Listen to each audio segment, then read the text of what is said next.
Are we live? Are we live? Are we live? Trade deadline 2026. The New Jersey Devils could be active today. I feel like this could go one of two ways. It's like a coin toss for the Devils. Like I feel like it's either going to be a really active day for them or they're not going to do squat. Either way, keep it here all day with us here on Speaking of the Devils. We are live here from the Prudential Center Media Room.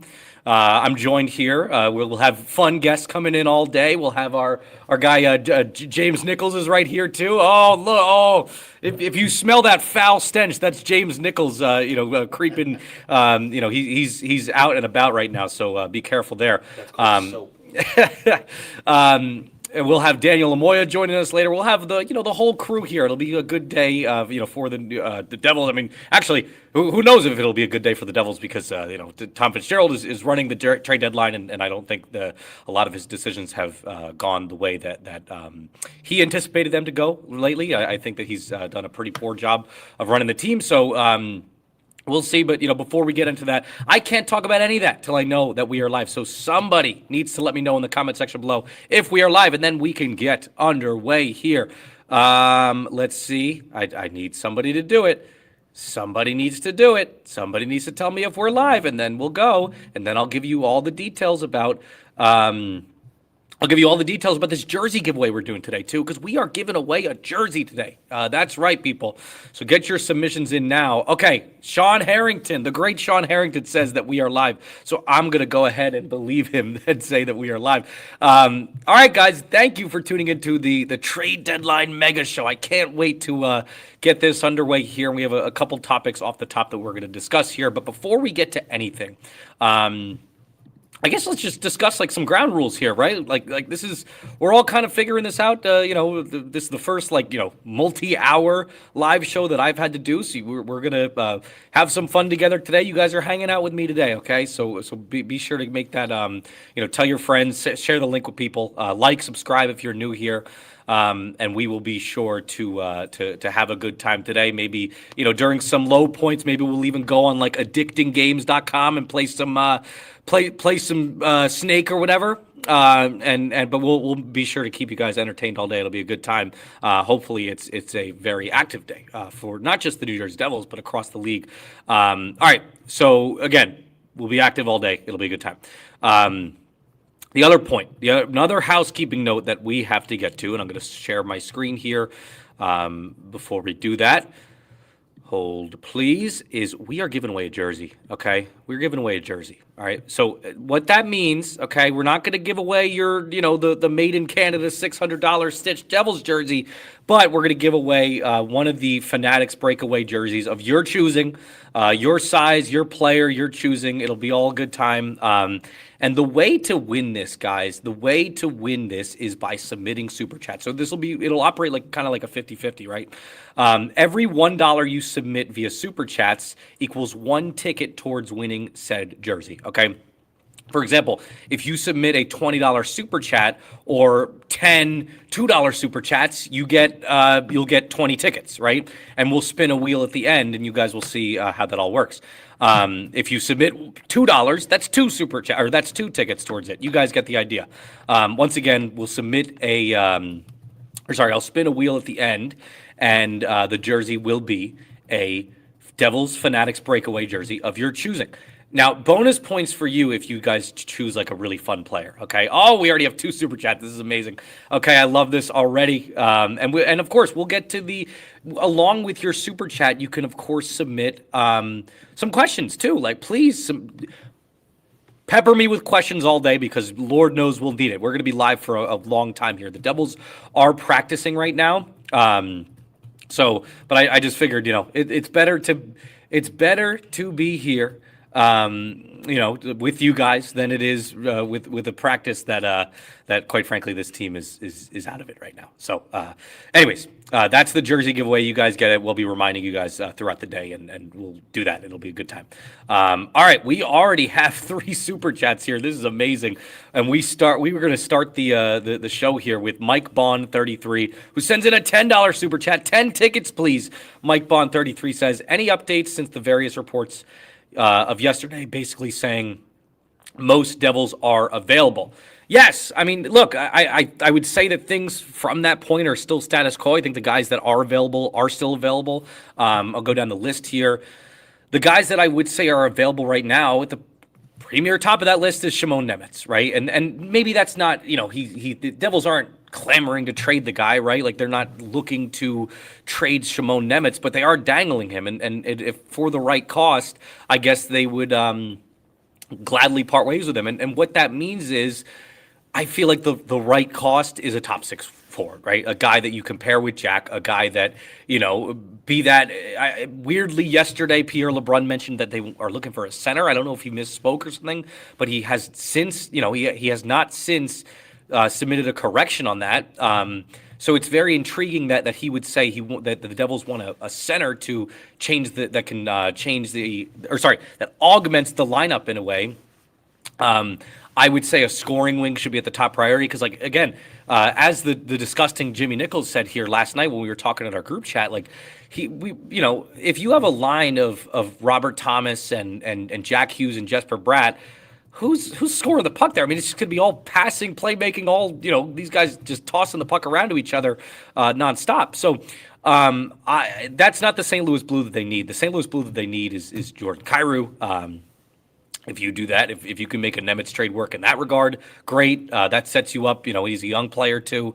Sets you up well for the future, I think. Other scoring wing. I mean, you just go get a bona fide stud scoring wing, and then we could talk. Or somebody that changes again, like LeBrun said, that augments your lineup in a positive direction. Then yes, that's the way that you trade Shimon Nemec. Otherwise, I'm not giving him away for pennies. By no means am I doing that. This is a promising young defenseman that I just would not be giving away for pennies. Anyways, you asked for the other guys that are available right now. Every single blue liner that is not named Luke Hughes and Brett Pesce, who's obviously injured right now too, I would say that they're all available. Okay, they will be dangled in trades. Tom Fitzgerald will probably be very active today.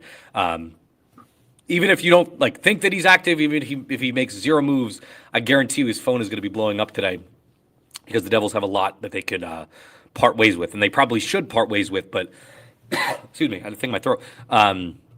But, let's see if they do or not. Paul Cotter is another one that Elliot Freeman mentioned last night. All eyes should be on Paul Cotter as a trade candidate. Nick Bugstad earlier this week, there was a report that that flat out said that he's likely to be flipped at this trade deadline. So I think that's another intriguing one. Cody Glass should be dangled out there. We'll get into that in a little bit here too. But yeah, we shall see what ends up happening today. But thank you for the question there, Mike Bone 33. Kind of resets us right now to see exactly who's available. Dime season sends $20 in, so Dime season gets 20 tickets towards the wheel. Will Dime season win? We shall see. But he's already sent it $20, so that's a good start for him. What's up, Novo? You and Slippin' Jimmy are my choice of listening while I drive up north. See that, Jimmy? That's great stuff. Appreciate you. Won't be able to be too active, so wanted to send this in, and thank you for the stream. Excited to listen. Well, Dime Season, thank you so much. I appreciate your continued support. It means the world. And again, if you have any other question that you want to submit in addition to that, please feel free to do that because you have no idea how much this means to our channel. And again, you might get a jersey out of this because you have 20 tickets submitted. So right now, Dime Season is in the lead. He has 20 tickets submitted. So if I were a betting man, and sometimes I am, I would bet on Dime Season winning the jersey giveaway. But thank you again for doing that. Where are you driving to Dime Season? I'm very curious about that. Are you going to are you going to Massachusetts? You going to one of the New England states? Where are you going? What is your definition of north, I guess? Depends on where you live, I guess. Zach Chin, question of the day. What would have to happen today for one, Fitz to keep his job and have fan approval? Oh, God, he would have to get prime Gretzky, I think, to get fan approval at this point. Or two, for Fitz to get fired at the end of the season. Well, I will say this, Zach Chin. It's a complicated question for a number of reasons, okay? I'm going to start with the second one. The second one, what would it take for Fitzgerald to get fired at the end of the season? if you were to ask me at the beginning if you were to ask me several weeks ago, I would say, okay, if he does nothing at the trade deadline or whatever, then I would say that ownership has pretty much given him the, hey, we're just keeping you because of the familiarity aspect, and we want to open our GM search at the end of the in the offseason or whatever, and we're firing you then.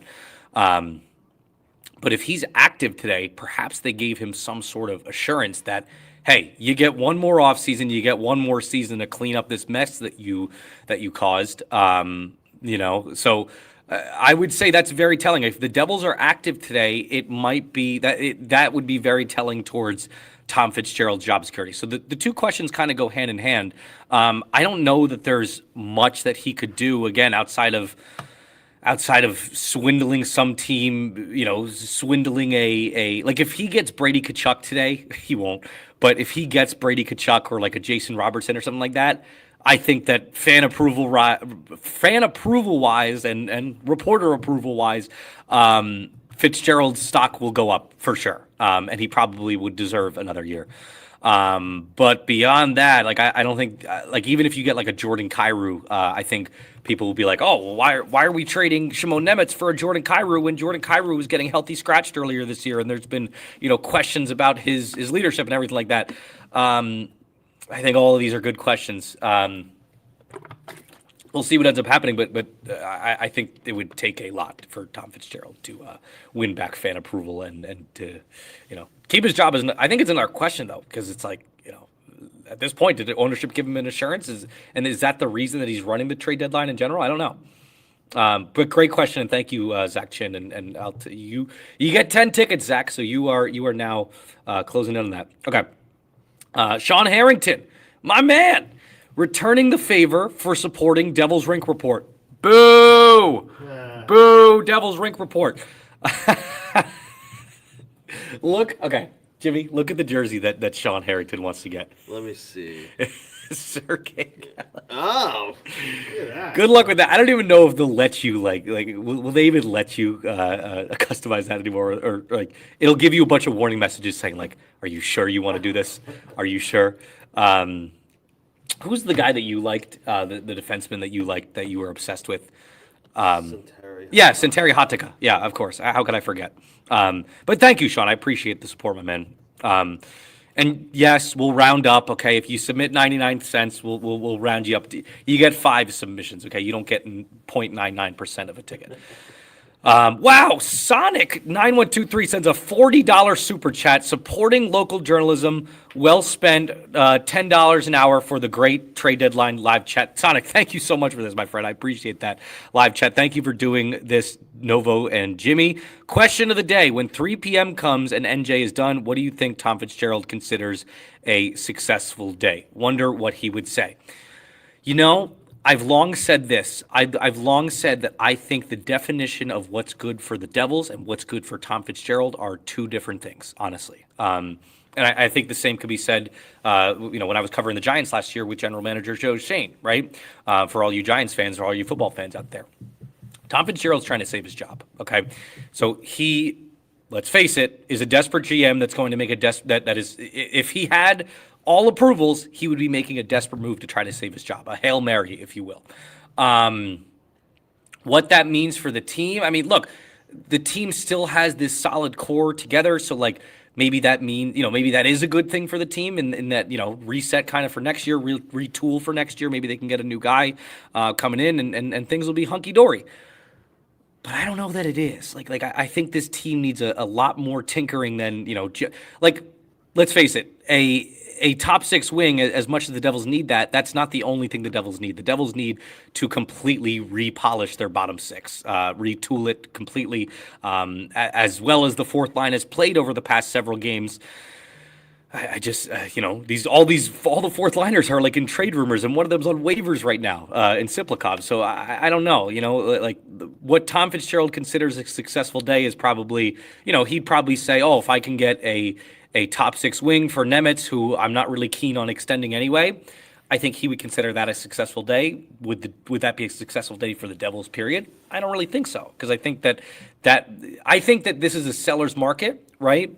And if it's a seller's market, you should try to lean into being a seller. Like I know that you don't want to hear it at this point, but you have so many guys that you have so many pieces that you could sell off and that would go for ridiculous prices in this seller's market. I mean, for Christ's sakes, like Nicholas Waugh fetches a first-round pick plus. You got to figure that Cody Glass could get even more. And we'll get to the Cody Glass stuff, but we'll see what Tom Fitzgerald says. I believe will be speaking today. Not 100% sure, but we shall see what he says. Let's see. But thank you, Sonic. Oh my gosh, like I cannot thank you enough for submitting a $40 super chat. You get 40 tickets towards the wheel, and we'll see if you win the jersey. Shut up. Okay, stop trying to run my show. Okay, Sonic9123 says Devil's Rink Report. I hear that show sucks, right, Novo? Yes. Devil's Rink Report sucks. Do not listen to Devil's Rink Report, especially not today, because I will totally not be going on that show today. I will. I guess maybe like before or at. Maybe we could even do like before Fitzgerald speaks. We'll figure that out. Yeah. We'll figure it out with the foul-stench slipping Jimmy Nichols here. All right, before we dive into some other comments, and again, thank you so much for submitting all these, guys. You have no idea. And again, as a quick reminder, we will be giving away, as you can see right here, we will be giving away a Devils Fanatics breakaway jersey of your choosing today. Every $1 that you guys submit for Super Chat, that is $1 towards the goal. So again, like we have our friend Sonic here. He submitted $40. He gets 40 tickets on the little wheel that I'm going to spin at the end here. So we shall see what ends up happening with that. But yeah, like this is it'll be crazy. It'll be great. So before we dive into we have another Super Chat. Sean Harrington again says he's suing for defamation. For those of you out of the loop, Sean Harrington is the deplorable Slippin' Jimmy Nichols is a producer there for the Devil's Rink Report. So yeah. Anyways, let's dive into some of my notes here. This is kind of a refresher on where things stand for the Devils, and after I kind of dive into this, I will go into more of your comments and more of the non-super chat comments, and hopefully by the time I'm off my soapbox here, you guys have submitted even more. It'll only benefit you today, guys. So get on that. Where things stand for the Devils this trade deadline. Let's start with the most pressing one. I would say that's Shimon Nemec. He changed agents, according to Elliot Friedman.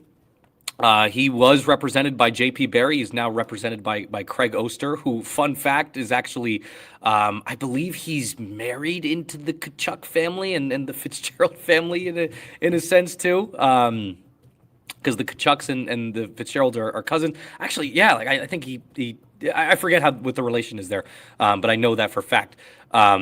But that's just an aside. The Devils have a few clients that are Oster clients. Markstrom is one. Stefan Nason's another one. I think Bukestad might be, but I could be wrong there.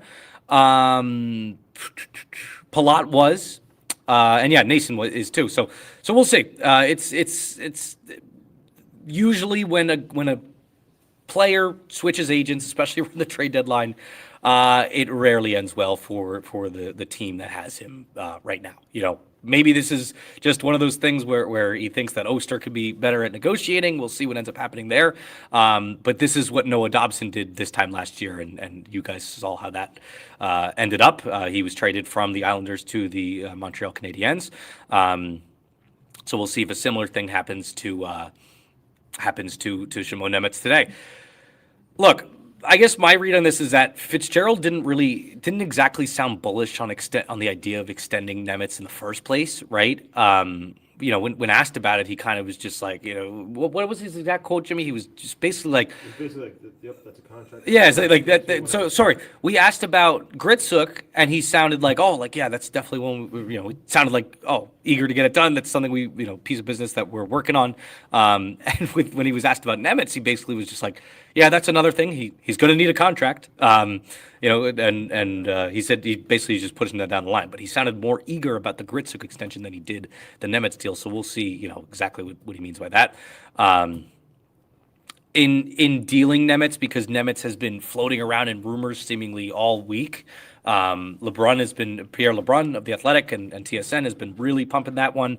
I think he was even number 4 on The Athletic's little trade board there. LeBrun last night on Insider Trading said a very intriguing line that the Devils want a first-line guy in return for Nemec, preferably a center who augments the lineup. Huh? What does that mean? Okay, we talked about that off the top, but is that LeBrun misspeaking, or is that LeBrun saying, the Devils want to shore up their center depth in an extreme way? Is that LeBrun saying the Devils want Jack Hughes? They liked what he did at wing in the Olympics, and they want him to move over to wing. Or are the Devils preparing for life without Nico Hischier? These are all things that we have to consider, because let's face it, like this is just one of those things that you don't just throw out there and expect it not to be speculated on nonstop. My sense on the Nemec thing is that the Devils are not, again, actively looking to get rid of the player. They certainly like the player. But it's no secret that Nemec and the organization have kind of been, there have been public at odds moments for them, especially like in Slovak publications. Nemec has kind of gone off on the way that he feels about the New Jersey Devils and how he's deployed and everything like that, and probably rightfully so.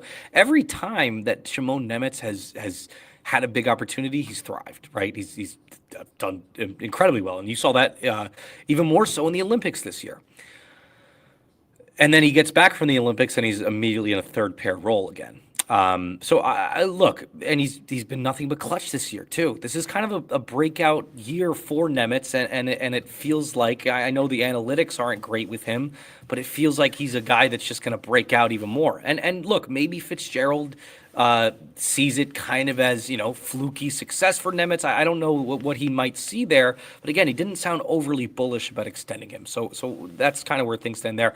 But the way I see it, unless you can get an absurd package, don't trade Shimon Nemec. I'm sorry, you just don't do that. You're not going to do that. Like, I know people are high on like Shane Wright, but like trading Nemec for Shane Wright, number one, just pick Shane Wright in the first place in 2022. Actually, sorry, scratch that. Pick Logan Cooley in the first place, which is what a lot of us wanted you to do in the first place.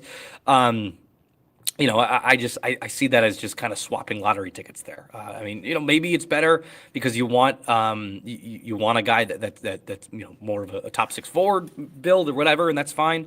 But I think trading Nemec is just you're kind of asking for trouble there. I understand why they do it too, simply because Nemec is he's eligible to be offer sheeted this offseason. I feel like a team would kind of be smart to do that too, because I don't really see the Devils matching it, especially because Craig Oster, Shimon Nemec's new agent, is going to have all the leverage in the world now. He's going to have all the leverage in the world now to say, look, my client probably he did have a better year than Luke Hughes. When things are done, we'll see how that ends up being. But my client had a better season than Luke Hughes. You just gave Luke Hughes this massive 7x9 contract.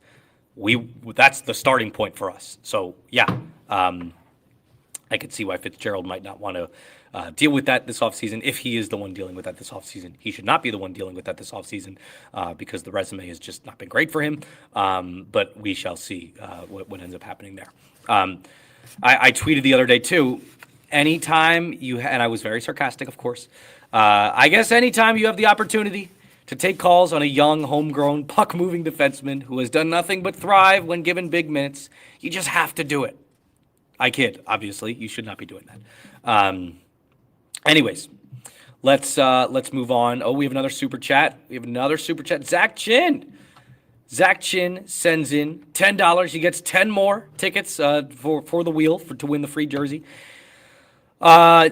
Zach Chin says, if Nico said he might not re-sign, do you trade him now? Also, if I win, I'll contribute an additional $75 for the difference. And if I could do a custom premium jersey, wow, okay, we are negotiating. We'll cross that bridge when we get there, Zach Chin. But I'm sure we can make something work there if you pay the difference. That is, oh man, I like that. Totally. If Nico comes to you and says, "I'm not re-signing because I don't like the way that the lack of success here," bye bye. I mean, what's the point in keeping him, right? Unless you could try to convince him that you're a better team next year. I get all that. And first, let's just say for clarity purposes, I don't think Nico came out and did say this, but I do think that there are certainly frustrations that are mounting with Nico. You know what I mean? Like, there's little doubt about that. Like, the team has not been winning at the rate that they should be. This is a team that should be in the prime of their cup years, and you're looking 9 points out of the playoffs right now in March by the trade deadline. Like, that's not good. You're eliminated basically by February, unless they go on a ridiculous run to wrap up the season here. But I just don't see that happening. Look, this mark, like, if Nicholas Waugh is getting a first round pick, Nico Hischier is getting 4 first-round picks and a premium prospect. Like, and I'm not saying that this is something that the Devils should do, but by no means. I think they need that. Obviously, he's their captain, and I think they need that. His two-way style. Nico Hischier is the kind of player that you win Stanley Cups with. I firmly believe that. But if he did come to you and he did say, "Hey, I'm not re-signing," then you certainly have to think about it. Mike Bond 33. Why are we manifesting fake scenario Nico Hischier trades? Because it's silly season and we're at the point in the trade deadline where we have a lot of time to kill. So why not? I mean, I think we're going to go down a myriad rabbit holes today. So let's go do that. Oh, geez. Okay. Let's see. Oh, geez. What the heck? Okay. We're just gonna. Nichols informed me that there's a spammer in the chat, so they have been banned. Thank you, Sean. Thank you, producer Sean. So they've been banned. Oh my God! Wow. We're not getting political on this show, folks. So let's just keep it to hockey, shall we? Anyways, yeah. Why are we manifesting fake Nico Hischier trades? Because it's fun to do at this point, and the team is in a lost season, and we have nothing else to talk about. Just kidding. We have plenty to talk about today on this trade deadline show. If you guys are new here, please like and subscribe. Please share with your friends. We'll be live all day. We'll be live till 3 p.m. At some point. Okay. I'm assuming the comments have been removed now, right? Yeah. Okay. They have. Sorry about that, everybody. That's crazy. I was wondering why the chat was blowing up. And I was like, wow, really active chat. And then I see all that. Anyways, sorry. Sorry about that. All right. Let's move on. My next piece of notes here is about the rest of the Devils defensemen. Okay. There have been a bunch of rumors about them this week. There have been rumors about Kovacevic. There have been rumors about Nemec. There have been rumors about them with the Bruins. I know that there's been chatter about that. From Emily Kaplan, she said NJD defenseman names are out there because they're looking for hockey trades to add forwards. Probably better business for the summer. Boring. Do it today. Get something done today. And not just that. Look, that could probably be reserved for the bigger name guys. Like if you're dangling a Siegenthaler or someone like that in a trade, sure, I can understand why you would wait to the summer to do that. And get a hockey trade going for that. But if we're talking Kovacevic, if he waives his no trade clause, by the way, because he has a no trade clause, which is a big mistake. Another mistake from Tom Fitzgerald. Or we're talking Brendan Dillon, then what are we doing here? Get whatever you can for them right now, because let's face it, Brendan Dillon's 35, and I am not advocating for a Brendan Dillon trade. I do not want him to be off this team because he's the best in the locker room. But it's one of those things where if somebody's offering you a stupid return for him, do it. 100% do it. You don't really see a long-term future there, then by all means you should field offers on that. Dougie Hamilton obviously is the same thing, but kind of different. There's some nuance there with the move clause and everything like that. So yeah. Friedman said earlier this week basically that every Devils D except for Luke and Pesci are on the block. They could be dangled an offer. Dougie Hamilton, again, I don't see it happening anymore, but because all these suitors that were supposed to be in the Dougie Hamilton sweepstakes are seemingly off the board now, right? unless a team gets stupid and decides they want to do that. And at this point, like I'm retaining money on Dougie Hamilton. Like, why not? You know what I mean? Get as much value out of it as you can. But I just don't see it happening anymore. Maybe that's what Emily Kaplan's alluding to. Like, probably better business for the summer. Maybe that's Hamilton. Maybe that's Siegenthaler. Maybe that's some of these other guys. Kovacevic. See if you can get him to waive. We shall see. But yeah, it's. Oh wait, sorry. Still have this. Let's do it. This queued up. All right. Let's. That's another piece of business. Let's dive back into our comments. Mike Bond has another super chat. Mike Bone 33. Here's one. Why trade for Bukestad just to offer him for trade again? I tweeted last night whenever the Devils were heavily linked to Connor Garland, which we will get to soon. That I don't get it, and I at this point I don't think I will. And what I mean by that is I don't get Tom Fitzgerald's rationale. I don't get his line of thinking. I don't get his philosophy in team building. Oh, geez, another spammer. Get a life, man. Get a life. What are we doing here? It's ridiculous that Fitzgerald would trade for Bukestad. Maybe he just saw it as like, okay, this is the last ditch effort. And who was the guy that went the other way in Bordelot, right? Maybe Bordelot was just wanting a change of scenery, and Fitzgerald like dangled him out there, and what ended up happening was, this was that was the best return they can get. That was like the only, like, instead of getting like a 7th round pick or whatever for Bordelot, you get an NHL caliber center who actually has been playing well for the Devils plus a pick. Great, fine, you'll do that. And maybe they end up flipping it. Maybe, and you can get a higher pick or something like that. Because when we get down to trade deadline time, that's when teams start getting a little more desperate, and teams are certainly looking for centers. So maybe Bukestad. Like, I'm trying to rationalize something that I don't agree with. So like, I'm trying to give you an explanation for something. We'll ask Tom Fitzgerald directly today. Why he would trade for him if he does trade Bukestad, of course. But even I think it warrants a question either way, because the reports out there were that he's likely to be flipped. So the fact that he's even shopping him in general is obviously very curious. But I think it's very, very intriguing to me. It's head scratching there, Mike Bond. That's one to sum up, to put a bow on this long-winded monologue that I'm going on. Good Lord, man, this guy keeps making fucking comments. Jesus, that did not mean to do that. I meant to ban this user and all their comments. I did not mean to put that on the screen. I'm sorry about that, folks. All right, let's see. Next one, we got the Andy English says, appreciate you, Novo. I appreciate you for sending the super chat, Andy English. Do you see any way they can get a contract done with Nemec? If not, I think you have to move him. And I think that's the reason that the Devils are considering moving him either way. Look, I think that there is certainly some sort of way that you can get a contract done. I mean, the money, like there's going to be money coming off the books at some point here anyway, right? Like the Dougie contract is going to expire soon. There's ways to work around it to squeeze it in. But Jesus, God, man, this guy is like ruining the stream. Come on, man. Let's. What are we doing here? But look, it's just like having.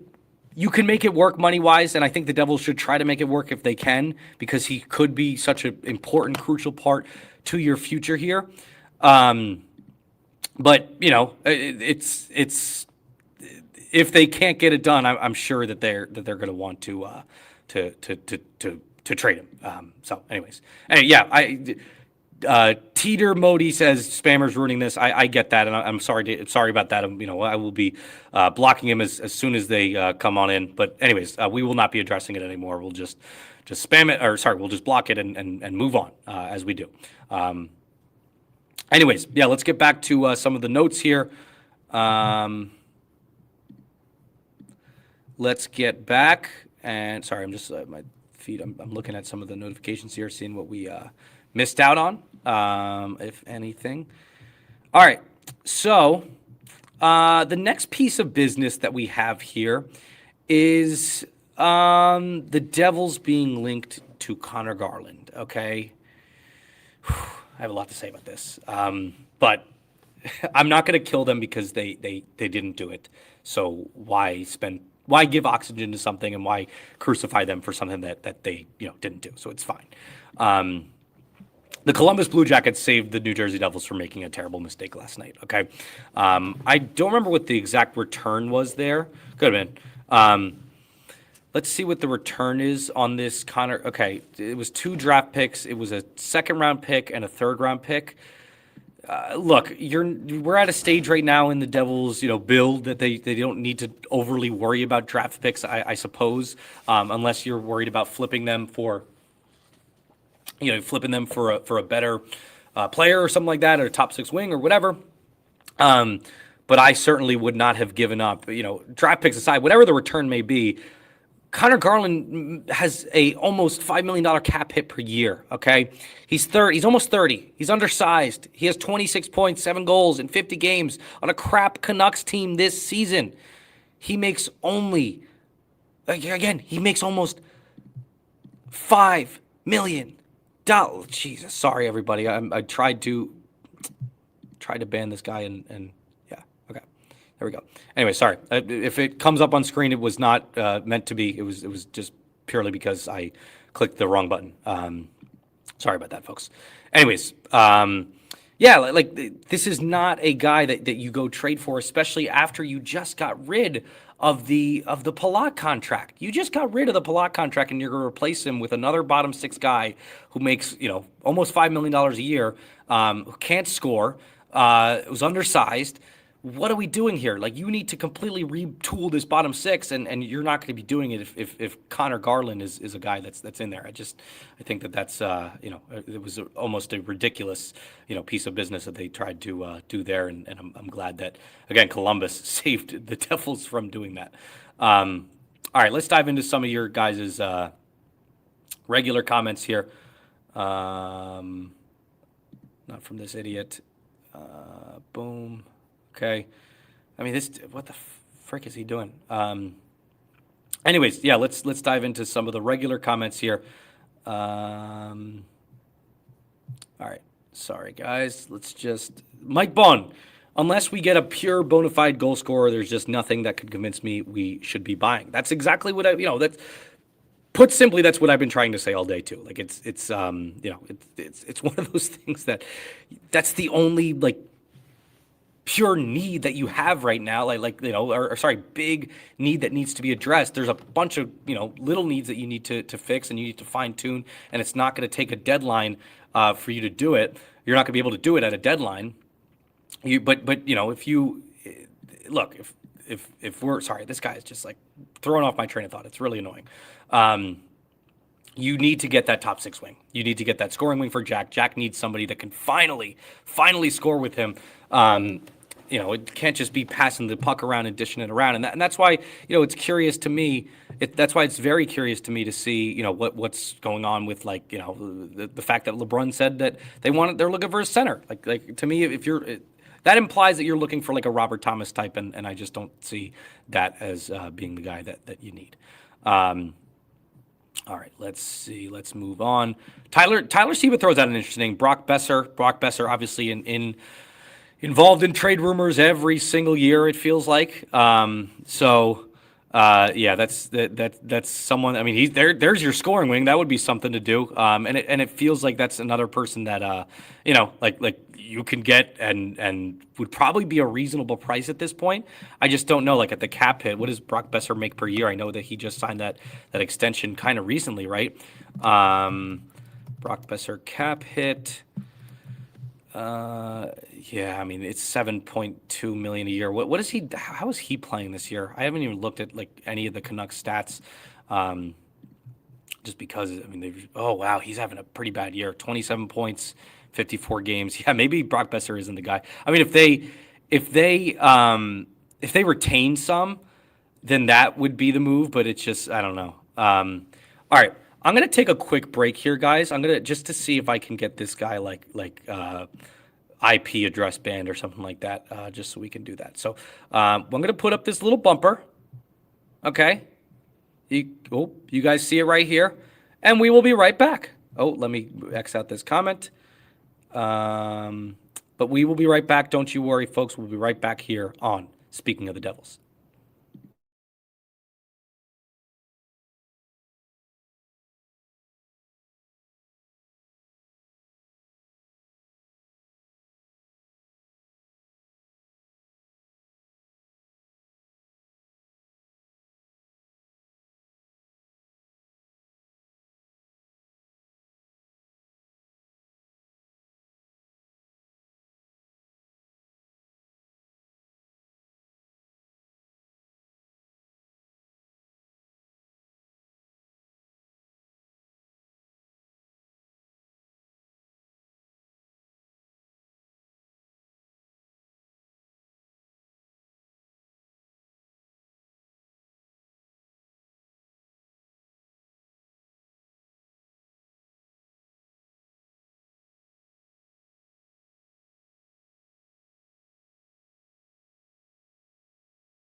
All right, folks, we are back. We are back.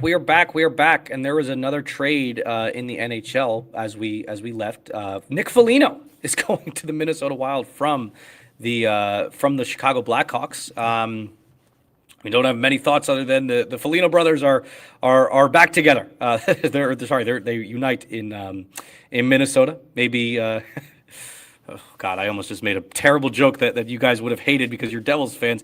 Maybe not the only pair of brothers that will be uniting in Minnesota at some point. I'm joking, but maybe I'm not. If the Devils don't turn around, like that's one of the things that you have to wonder. Like if the Devils don't turn around, how might players react to that, right? Will they react in a sense of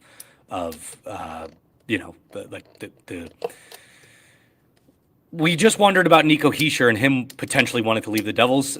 Is there something that is that going to impact other players? Is the lack of success here going to impact other players here? That's just one of the things that I've been wondering. It's kind of one of the scary thoughts that I've had about this team, and the reason that you go so hard on like Fitzgerald and the lack of standards that this organization seemingly has from top to bottom right now is because you don't want to see any of these players leave, right? Like that's and I'm the conduit, I'm the voice of you guys, like it should be, at least.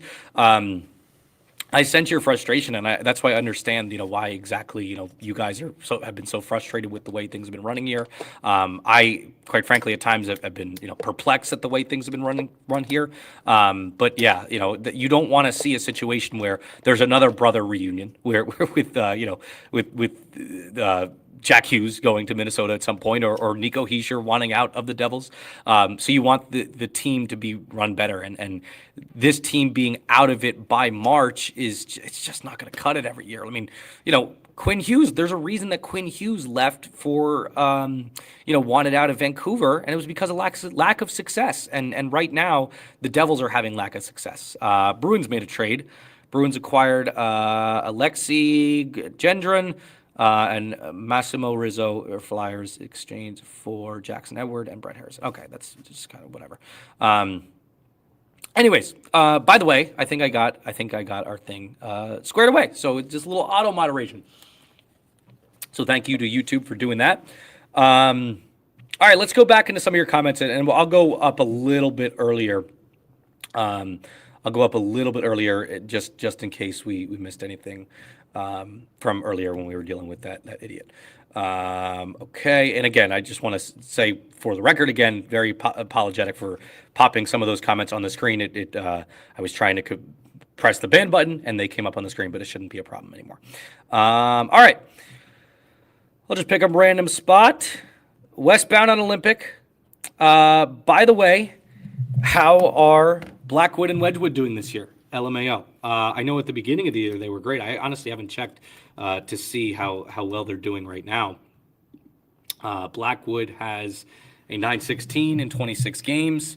Wedgwood has, God, I mean, I would imagine he's doing. He was playing well at the beginning of the season, and that was another stain on what the Devils are doing. Hi, Daniel. Wow, look at this. We have more friends joining the studio here. This is so much fun. Hey, help me out with what happened there at practice, because obviously I was in here talking to the people. Okay, I'm a man of the people, Danny. I'm a man of the people, okay? We don't got time for practice right now. It's trade deadline day. Anyone held out of practice? Nope, everyone was there except Pesci. Get over here. Let me grab a chair. Let's get. Oh, yeah, grab the chair. Yes, so everyone was accounted for except Pesci, who was injured, and the waivers guys. The mood was pretty light at practice. Keefe was really.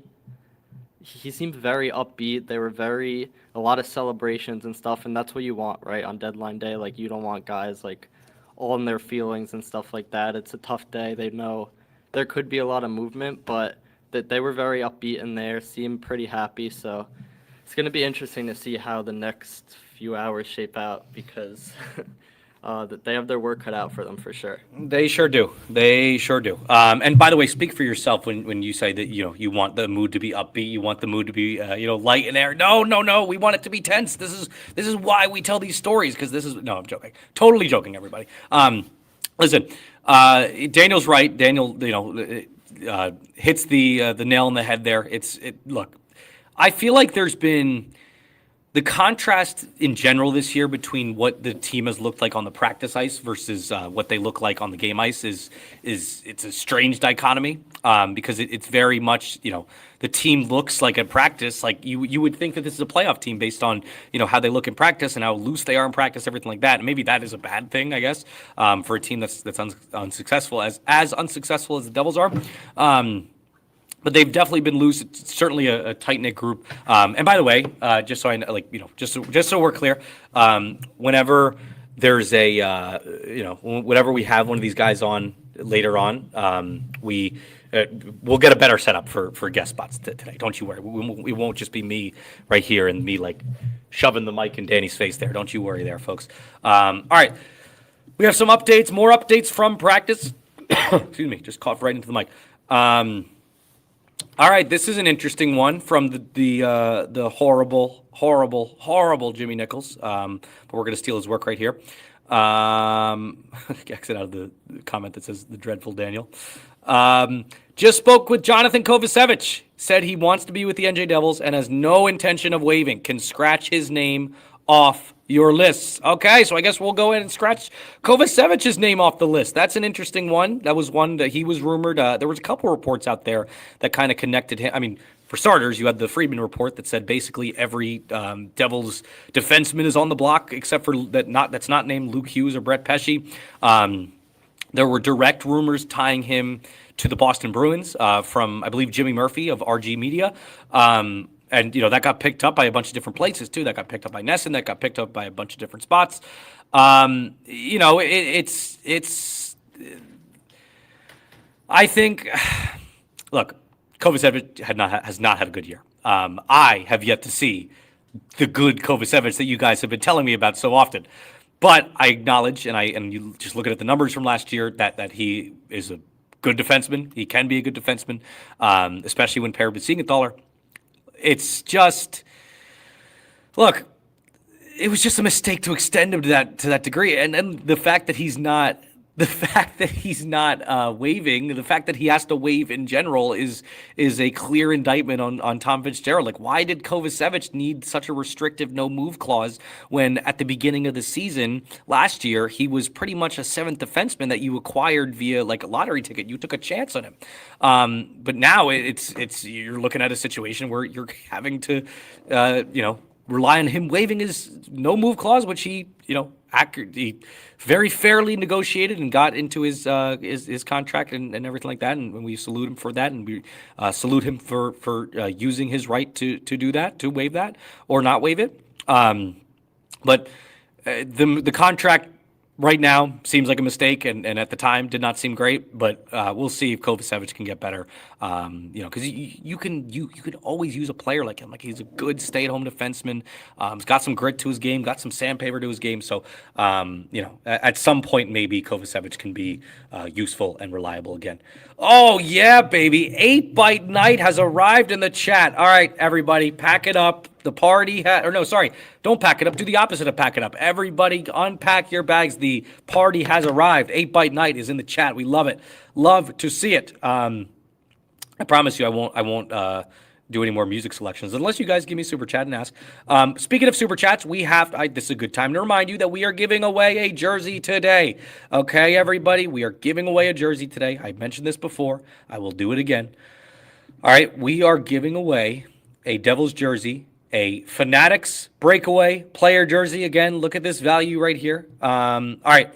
And Nichols, by the way, just says another quick update from practice or from the locker room. He requested to speak with Dougie Hamilton, and he politely declined. That has been the verbiage on Dougie Hamilton for weeks now. Actually, dare I say 4 months now? It has been months now. He has not spoken since the whole debacle with the agent and the Tom Fitzgerald business of our lineup thing happened. So that's something. He declines to speak yet again. Maybe after the trade deadline, if he's still here, we'll finally get to talk to him. But I think that it's I understand why he doesn't want to talk. I get it, but at some point you gotta address the elephant in the room. It's like that little, what's that meme where it's like, you've seen that meme, Danny, where it's like the elephant and then it says, address me. I'll pull that up in a second here. But I have to finish talking about our giveaway. All right, you see here, we're giving away a Devils jersey of your choosing, but it has to be one of the Fanatics breakaway jerseys, which you can see is almost a $200 value, so that's amazing.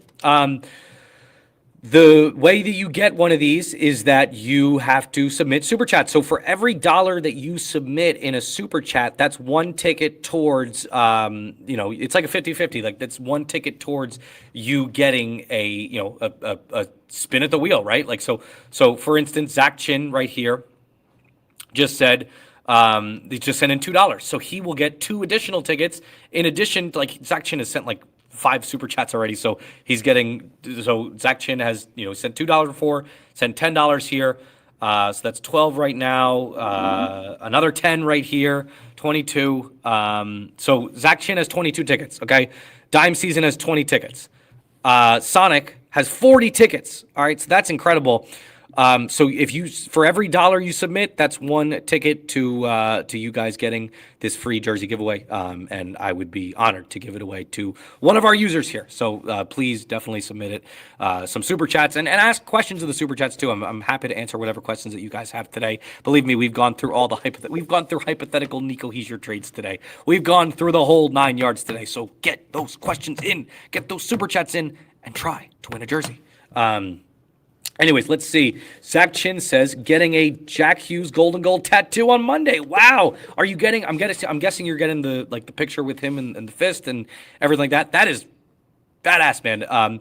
Zach, I'll tell you what, tweet that at me. Tweet like a picture of whatever your design is, if you have it, the stencil or whatever. I'm not a tattoo guy, but whatever.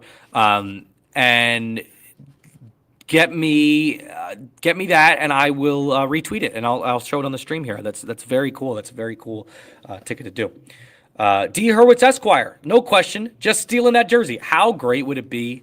How great would it be if Sonic, our friend Sonic here, submitted $40 in a super chat, and he was upset by the David to Sonic's Goliath That is D. Hurwitz Esquire, who just submits $2 to try to win the jersey. I love that. Oh, look at this. Shady White Guy says, hi from Brian, who you met at the Leafs game. Brian, what's going on? Brian came up to me at this Leafs game, and he was like, hey, man, do you see this 20-5 run coming? And I said, no, I do not. But, at this point, I mean, they've won 3 in a row, possibly 4 in a row when they play the terrible Rangers tomorrow. Don't know how Detroit's been lately, but I know that I think they're in the playoff picture.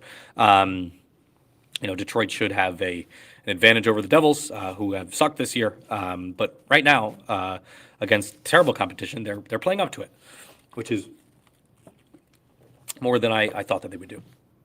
All right. Matt F. and Brown, no confirmation if the Fanatics jersey will have the correct player spelling or number assignment. Yeah, that's true. But a free jersey is a free jersey, and then you can work with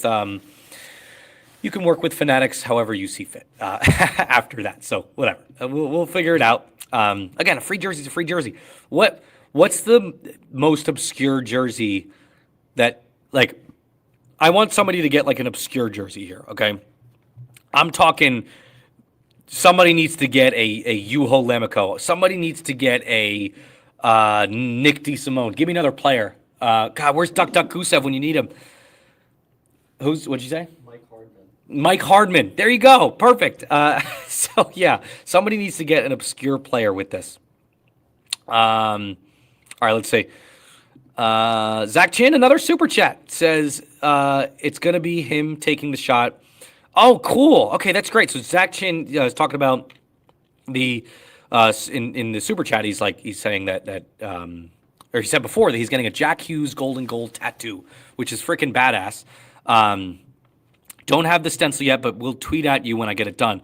Would love it if you could show it to Jack in a scrum too. Why not? Yeah, I mean, if I catch Jack and on a good day, then I will certainly show him that. I think that he would appreciate that potentially. I mean, I know that there's been Jack tattoos before. Remember the autograph, the infamous tattoo girl. I remember that. That was good stuff. That was good Devil's Twitter lore from a couple years ago. I remember that one. Oh, yeah, okay, now people are just naming random Devils. Okay, here's your directive right now. Name the most random Devils player you know, okay? And that would be fun. Igor Yakovlev, says Sean Harrington. Dadanov, says Teeter Modi. Sonic says he's going to get an Amoya jersey. I would burn that jersey. Don't do that. I would burn that one. Shady White Guy says we're 3 games into the 22-game win streak. That's great. That's great stuff there, man. Let me just make sure 1 second that I'm all good here. Okay, yeah, we're good. Sorry, just making sure that everything was up and running properly. 8 by Night is going to get a Seamus Casey jersey if they win. That would be an interesting one. Will Seamus Casey, is he part of the long-term future here? I know he's injured right now, so I guess you probably can't trade him. So, but what is that like? If he was healthy and things were good, would Seamus Casey be part of a deal today? And maybe that it's if the Devils were in a better spot standings wise. Though I guess it doesn't really matter because it feels like they're going to do a soft buy anyway at some point. We'll see what ends up happening, but it's weird. The Devils trade deadline direction to me has been very curious. Like, just all the rumors they've been in this week. I mean, last week you start with the fact that Steven Stamkos, there was a report out there that even Steven Stamkos had them still as part of his trade destination, and more so thinking about next year, obviously. You had the Connor Garland rumors. You've had the rumors about trading Nemec for a top 6 wing. It certainly feels like, doesn't this feel like a team that's right there in the mix of things in the playoffs? But they're not. Devils are a pretty pathetic product right now. So I don't know. We'll see. All right, we have another super chat. That is Alex Lamatina, who just sends in $1 just to be supportive. Thank you very much for that, Alex. Alex, you get 1 ticket there for the giveaway here. I love it. All right, now we have all these random Devils. I love it. But we'll start here with D. Hurwitz. Fitz bungled Nemo. Made it clear they considered him a Dougie replacement, locking him themselves into a $9 million AAV payday. This also This also told 31 NHL GMs he needs to be traded, lowering his value. And Fitzgerald tends to do that. Like, that's always the problem with him, is that, you're trying to, he doesn't sound overly bullish about extending Nemec in the first place. Like when we asked him about that at his last presser, and you kind of like run yourself into a problem there, because it's like, okay, like all these GMs are, they're going to catch wind of that, or they're going to know, when you throw them on all these trade rumors that, why are you trying to trade him? So the value is going to be certainly lower. It feels like the Devils are, maybe just see it kind of as a fluky thing or whatever. Then, they see a success maybe as fluky, and maybe they're trying to strike while the iron is hot. And more power to them. Like, if I'm going to be consistent here, I want the Devils to sell off. So, gathering as many assets as possible to do kind of a soft retool here. Great, so, even if it is giving up a Nemec, so I don't think that they should give up. I think you should try to get your assets there with some of these other pieces, with some of your older defensemen. Siegenthaler. I think Siegenthaler could get you a pretty sizey return to a team desperate enough. Cody Glass. I know they have a 3C, and that's great. But let's face it, like, Cody Glass is not untouchable. I'm sorry, he's just not. Especially at the market being the way it is right now. I mean, Michael McCarron, 12 points, 5 goals, 7 assists, okay? He just got a second-round pick at a trade from Nashville to Minnesota. Nicolas Waugh, 20 points in 59 games. Fetched a first-round pick.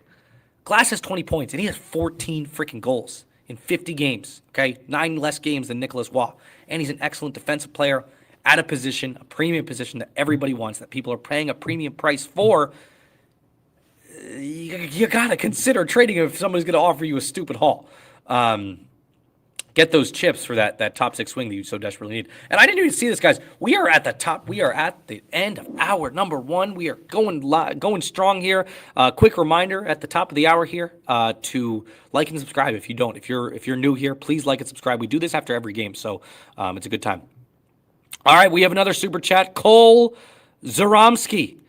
Based on players available, who would you want from a Nemec deal? I think he'll end up staying till the summer, but it's an interesting piece to dangle. There's a couple tiers of this there, Cole. Again, and all of this is all of this assumes that Nemec's value is high across the league, which I think it is. I'm sure it is, right? But you would definitely have to attach some things to get some of these players that I'm going to mention. Okay, for starters, it's you want to aim high. So you want the return to be a Jason Robertson. You want the return to be a Brady Tkachuk. Obviously, you'd have to attach a lot to get to that point, but it's that's what you have to be aiming if you're seriously considering trading a piece like Nemec. Now, going down a tier, I think a realistic return could be Jordan Kyrou. Okay, and you would have to add stills. I think you would still have to add some, but I think that's a player that you can get that I think would fit well with Jack and in this Devils top 6. I think that's somebody you certainly have to think about. And you obviously wouldn't have to trade as much as you would for the top 2 guys that I mentioned, the pie in the sky dream candidates for a Nemec return. Going down are the there's the God, I saw a list on Twitter. I'm gonna go back here to try to find it. Let me just find this. I'm going to share this tab. This is from our pal JP Gambatis, who had a list of names that I thought I completely agreed with. Like these are the 3 names that if we're talking a tier below, like Kyrou, these are the ones that you would go if this is the only ones you can get. Shane Wright, Kent Johnson, Matthew Nyes, this is a young top 6 winger. Young top 6 forward that would fit this bill that Pierre LeBrun mentions here. I think that I'd be fine with any 3 of these guys, though, I would aim for it to be definitely higher. But that's just me. Thanks for the question, Cole. I appreciate that, my friend. Let's see. God, there's so many freaking random Devils names. I'll just go through a bunch of these. Okay, boom.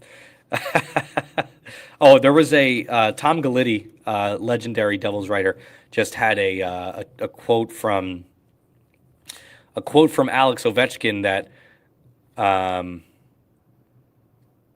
that it looks appealing. When when Tom Galletti starts a tweet off by saying, "Here's an actual quote from Alex Ovechkin," you know this is going to be good. So we're viewing this for the first time here. Here's the actual quote from Ovechkin. It's obviously a sad day, probably the toughest day in my career. I'm talking about personal-wise. It sucks. I'm sad. Obviously alluding to the blockbuster, crazy John Carlson deal that happened in the middle of the night. Is John Carlson even up at this point? Does he even know that he's been traded to Anaheim? I mean, that was crazy. Like that was a wild piece of business. What was the return there? It had to be a freaking haul. Like I didn't even know John Carlson would be available. I don't even know John Carlson knew that he was available for trade. The trade haul was 36-year-old defenseman was traded Friday morning with the Capitals receiving a conditional first-round pick in 2026 or 2027, along with a 2027 third-round pick in what might be the most surprising development ahead of the 3 p.m. Eastern Time Friday trade deadline. I was asleep when this happened, and the Devils group chat, like the little group chat that we have with me, disgusting Danny, and big news. Hold on, breaking news. The Patriots have re-signed Tommy DeVito. Sorry. Sorry, everybody. Had to do it. But yeah, the group chat was blowing up at like 1 a.m. last night, and I was asleep. Thank God it wasn't like Dougie traded or something like that. These fellas would have had to blow my phone up. But Danny, so many people have been blowing my phone up lately that I had to turn my ringer off at night. So you guys would have had to really like call me like 15 times. And if I end up taking a nap today, you guys will have to wake me up. I'm not gonna take a nap. The stream goes on, baby. The stream must go on. Did you bring those Timbits? Oh, looky here. Daniel Lamoya coming through with the Tim Hortons Timbits. Wow. I love it. All right, 8 by Night, intriguing comment here. Feels like a team is legit confused. They are looking at everything. Yeah, and you added another comment here saying Fitz puts the wagon puts the horse before the wagon. Sorry, I completely botched that. Which is funny because like that's been a Tom Fitzgerald like ism for years. Like he's been saying for years, like don't put the cart before the horse. But I think that he's the biggest offender of that. Look, I think that a lot of this. Don't fool yourself into thinking like, oh, the Devils are just thinking long term. They're thinking for next year. No. This is a desperate GM trying to do desperate things. That's what fits. Look, if the price is right for Nemec, fine. I get that, but like if you're just selling him off just for the sake of selling him off and for the sake of getting a top 6 wing that is not even that good, that would be a really big disappointment. That I would surely get on him for that. Zach Chin says 3 hours to go, and that was at the top of the hour. So yes, 3 hours to go. My gosh, we have a long stream coming up, Danny. We're only an hour into this sucker. I love it, though. I love it. At some point, I'm going to take a break to, we'll take periodic breaks. Boom. I wish I was a tech guy. I should have came up with like little like sound effects or like a breaking news like thing. Danny, whip one up for me real quick. Yeah, whip me up some sound effects. Whip me up some breaking news stuff. No, I'm joking, Daniel. No, I'm not. All right, let's move on. Will the mic pick it up? Here's what I'm asking. Like I'm asking, and we're having a dialogue about just like I want like a breaking news. I need like a breaking news graphic. I should have done that last night, but I was tired. Whatever. I don't care. Everybody relax. 8 by Night. Have Kyrou would help Grits develop even faster. 100%. That's why you take him. He'd be a great fit in this top 6. That'd be awesome. Undoubtedly. 8 by Night. I feel like I'm always taking your questions 8 by Night, but you're my favorite because Zach Chin is my favorite. Let's not get it twisted. Zach Chin. Actually, today Sonic is my favorite because they send in a $40 super chat. So whatever. Anyways. Also, Nemec and Grits seem to be close friends. Something to think about if Nemec gets shipped out, because I'm sure Nemec is definitely telling him how he's been treated or if he plans to leave. I think a lot of that can be overrated. Look, Grits has a freaking amazing role here. 1, 2, he's, let's face it, he's already a top 6 forward on this team. I think that's the negotiation to watch this summer. I'll have to check in with his agent again. I got to see what exactly is the latest on that. Maybe I'll do that during one of these little intermissions here.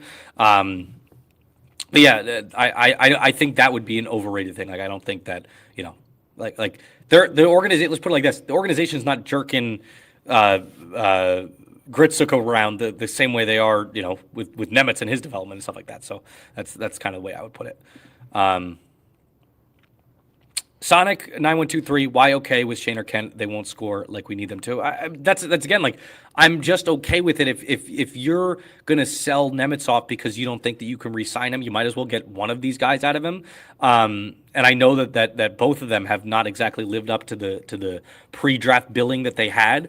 And Ken Johnson had such a insane stretch there. I thought he was gonna be a superstar in the league. But if you're going to get rid of Nemec, you might as well get something out of it. You might as well get, a player out of it or something like that, as opposed to, an offer sheet this summer where you would get, some picks out of it. But once again, do you really want Tom Fitzgerald making those picks? He hasn't been a great drafter. Okay. Sonic, again, says, TG, love TG, fire and ice. Yes, no, he's the best. He's the legendary. 8-Byte Night, I would effing love a Chico jersey. My God, is that doable? Anything is doable, 8-Byte Night. Let's figure it out. We'll figure it out. If you win, we'll talk, 8-Byte Night. Cole Zaromsky. Haha, thanks for saying my name right. My last name correct. Much respect. My last name is Novozinsky, dude. I get it, man. I understand. And I feel like our names aren't even that hard to say. I just feel like people kind of get intimidated with it. So we'll say, once you sound them out, it's all good. Again, I hesitated there when I said it right now. But it's not like we're not, we don't have we're not like Jostinkson Garcia or Siplikov or what's the other one? Arbor Jacki. Yeah, we're like that. Our names aren't that complicated. So Sonic says, we're talking about the John Carlson thing. 6:30 a.m. He was told. Yes, I know. All right. Let's see. That guy Nick. Do you think we can move Dougie for a Shane Wright or Matty Nice? Oh wow. Okay, wait, hold on. We have a trade to announce. Corey Perry to Tampa from LA. Wow, that's crazy. I think there was even a extension chatter with him the other day, so that's surprising to see. The trade deadline is heating up here, folks. Let's go. Let's freaking go. I don't know why you guys booed, but whatever. Do you think? Okay, sorry. Back to the topic at hand. Do you think we could move Dougie for a Shane Wright or Matty Nice? Probably not, because I don't know why. I don't know why either of those teams would do that at this point. Let's see where Seattle is in the standings. I would imagine they're not that high. Sorry. Anytime I try to look up NHL standings, STA, it takes me to the NHL stats page where I'll show you this. You guys are gonna laugh. NHL. Sorry. You guys are gonna laugh. I promise you're gonna laugh. Get ready to laugh. Shut up, Danny. It takes me to the NHL stat page where it sorts by the teams that trail first in a game. So the Devils have trailed first 36 of 62 times this year. So I keep that tab pretty much bookmarked. So you can see it right here. Anytime I type in NHL stat, it takes me to this page first. So it's kind of funny. Anyways, let's go back to the NHL standings and see where Seattle is in this whole picture here. Yeah, I mean, dude, Seattle is. I mean, they're in a playoff spot. I think. Yeah, I guess they're in the second wild card spot. So maybe they would think about it, but Toronto, I don't know about that. I just feel like they're just kind of a dumpster fire this year. I don't see the incentive for them to do that.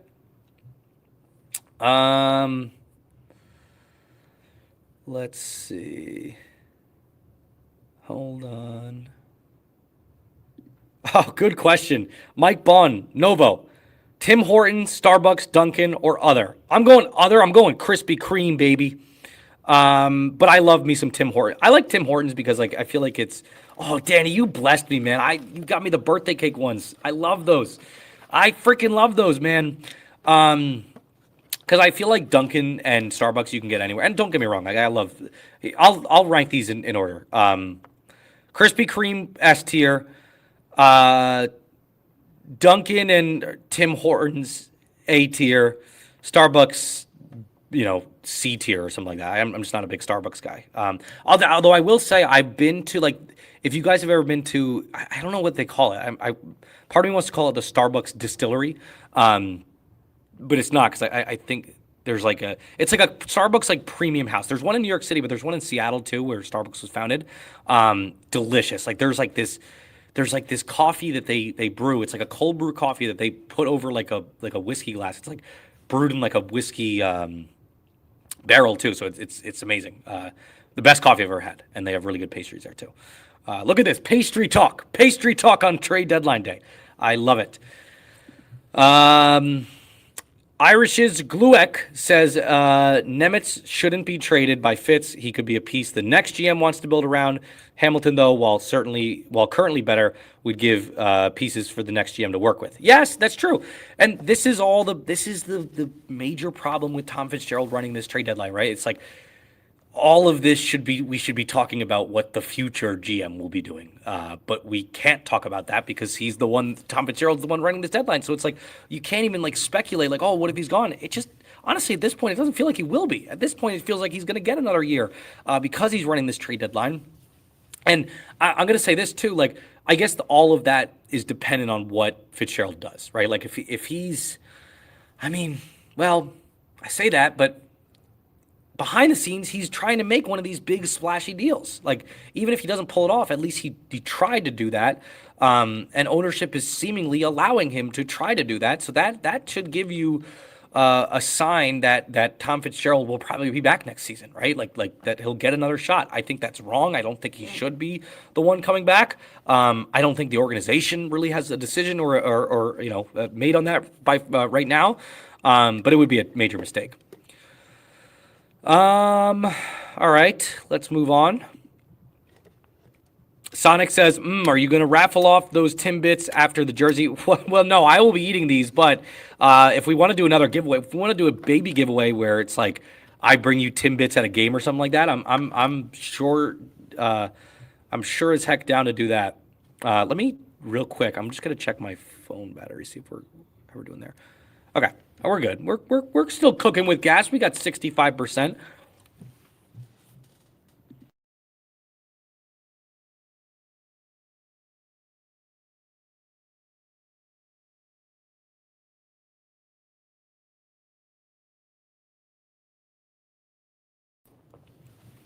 Sorry, I didn't want to chew in the mic because I know people hate that. I'm gonna mute again. Hold on. Oh my gosh! All right, this could be a problem. Anyways, yeah, we'll see what we do. We might do more giveaways. Get out of my frame, freak. Joe Mastro just says trade Fitzgerald. Okay. If only. I don't know. What would the return be there? I don't think it would be very high. 8 by Night suggesting, sound on the phone. Mike Bond, what is the internal talk about Lenny been? He hasn't been quite as impactful as Grits early, but he seems like he's fitting his role. Points would be nice too.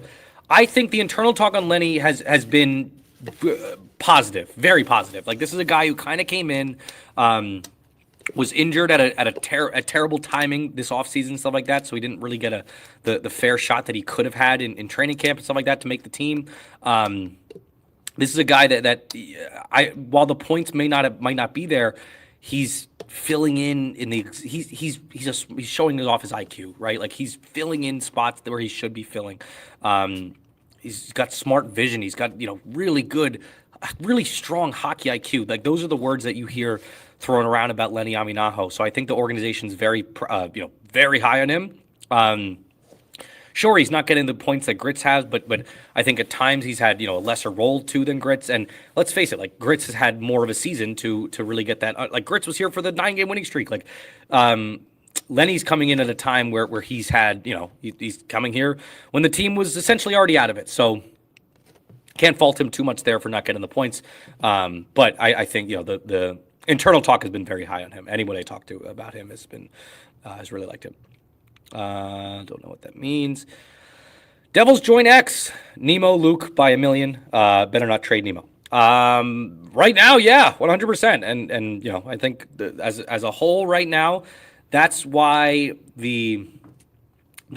Tom Fitzgerald should be concerned about the contract talk this offseason, because he handed Luke Hughes that 7x9 extension. Shimon Nemec's new agent, Craig Oster, is going to be drooling at that. He's going to be like, hey, okay, you handed him that? This is what my guy wants. My guy wants more, because my guy's more proven right now. My guy played better than your guy did last season. My guy, whenever he's in a freaking top pair role, he does amazing. So, yeah, we'll see. All right, Daniel Amoya just had a really interesting tweet, and we will pull this up here.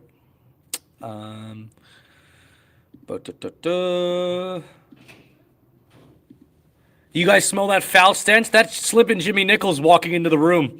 All right, let's go here. Getting some work done. Yeah, I'm sure you were. Timbit. Working hard or hard? I didn't say you could have that. All right, Daniel Amoya, and this is from TSN too. NJ Devils Shimon Nemec is 5th on TSN's trade bait board. Dougie Hamilton is 27th. No other Devils are listed. Okay, let's move on here. Let's see. Okay, there's Shimon Nemec. He's below he's below names Bobby McNair, Robert Thomas, Nazem Kadri, and Vincent Trocheck. I wonder where Trocheck goes today. That'll be interesting. And then Dougie Hamilton is right there above Braden Schneider, Mario Ferraro, Charlie Coyle, and right below Jake DeBrusk. Interesting company there. I would have expected more Devils to be on there, right? Like you would have expected maybe a Cotter thrown in there, maybe a Bukestad to be thrown on there too. Intriguing that they're not, and like all the reports earlier, like Friedman says that as little ago as last night, you should be watching out for Cotter, and maybe that's like a skill thing. Like, what is this trade bait? I'm assuming this trade bait board is listed on, like, are they ranking the players, or are they ranking on how likely it is for them to get moved? I think it's a combination of all the above. Okay. Thanks for nothing, Daniel. No, I'm joking. I'm joking. No, yeah, I'm sure it brings both of those in the aggregate. Yeah, so you would expect some of them to be higher there. I guess in that case, like maybe that's why you don't see like a name like Paul Cotter on there, because besides being Wayne Gretzky of the shootout game, he's not exactly the most skilled guy. Period. And then Bukestad is just, that's like, if there's a list of 100 players, Bukestad should be 99th or 100th or something like that. And that's not a knock on his skill. It's just like dude, you were just traded. We're not taking the cheese here, Tom Fitzgerald. What are we doing here? Okay, let's move on. Devils join X. Those aviators are huge on your head. Do you want me to take them off? I'm telling you, I don't know if many people know this. Like, I keep these on purely because I know that slipping Jimmy Nichols, it makes him so mad when I have sunglasses on inside. So it's really great. Irish's Gluex says, "Is there a way we can move Markstrom at the deadline?" No. I'm just gonna break your heart right now. No. And look. It would be great if you could, if Tom Fitzgerald waited to extend him, then maybe yes, like maybe you could get a piece or two just because of how hot he's been lately since the Olympic break, or I guess in his words, for months. But the simple fact is that no GM worth their spit in this league is going to look at the 3-game sample size that Markstrom, or however many sample size that Markstrom has looked good here, versus the abhorrent start that he had, and be fooled into thinking, oh, that's our goalie. That's our goalie, so much so that we're gonna take on this insane 2-year, $12 million extension that carries a 25-team no move clause or something ridiculous like that in the first year. No one's going to be fooled by taking that on. So yeah, I don't see any way in hell. Like I think I have a better chance of being the GM by the end of the day than this has a chance to happen. All right, let's see. Yes, Sonic 9123 says Pesci's out for the weekend. I did see that as well. Yes, good note there. Cole Zaromsky says, do you think it's time to move on from some of our core? If the price is right, I 100% think that there needs to be somewhat of a shakeup here. Beyond the it's simple, right? Like this core has had X amount of coaches, like what, 3 coaches now that they've had a chance on. It seems to be like it's like a revolving door here. Like just seems coach get fired. Looks to be that looks to be trending towards this way as well. Like Sheldon Keefe, his job security doesn't seem to be the highest as well. Unless they just have some sort of miraculous next season, and in which he gets another shot there. But if that's the case, yes, like I think that you have to start pointing the finger at the core, and the ownership needs to have a serious conversation about some of these pieces, and whether that's Jesper Bratt, whether that's Nico Hischier, whether that's shipping out Timo Meier, if you even can at this point, because I don't know, like I think the team would fool themselves into saying like, oh yeah, like playoff hockey, Timo Meier fits that bill, but like he's been disappointing in New Jersey. There's no doubt about it. Let's call a spade here, right? So. Yeah, I think that everything needs to be evaluated after this season. It's simple. Like this is a major letdown. Mike Quinn says chicanery, and he says chicanery because earlier he used this term to describe the hijinks that me and Jimmy Nichols get into sometimes. Sonic says, Slippin' Jimmy stealing your treats. How dare he? I agree. These are my treats. Stop stealing them. They are mine. Not yours. They're mine. Devil's Joint X, Nyes or McCann would be nice. They would.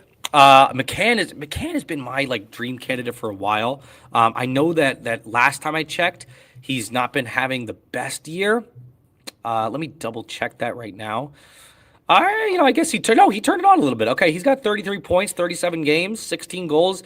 That's a good ad. Like if you can somehow make that happen, but Seattle's ahead of you in the standings, so I don't see that happening. But I've always been of the belief that I think McCann would be a candidate of a guy that would just boom here, especially put on Jack's wing. Not saying that has to be your top 6, ad that you trade Nemec for, but he's really good. 8-Bite Night, would Kadri even fit here? I've thought about it since last offseason. Yes. You know what? I'm going to call in my friend Jimmy Nichols to talk about how much he loves Nazem Kadri and the Devils. So take it away there, Jim. Oh, yeah. So, No, just wait. What you were asking me? Sit in the chair. Sorry, I'm plugged into mine. Are you asking me about Why do you love Nazem Kadri? Kadri? I mean, Kadri. Listen, he's a dog. That's the best way I can put it. He's the kind of guy who I think his personality would fit into the New Jersey Devils' locker room because they need a bit more of what he brings, in my opinion, if you ask me.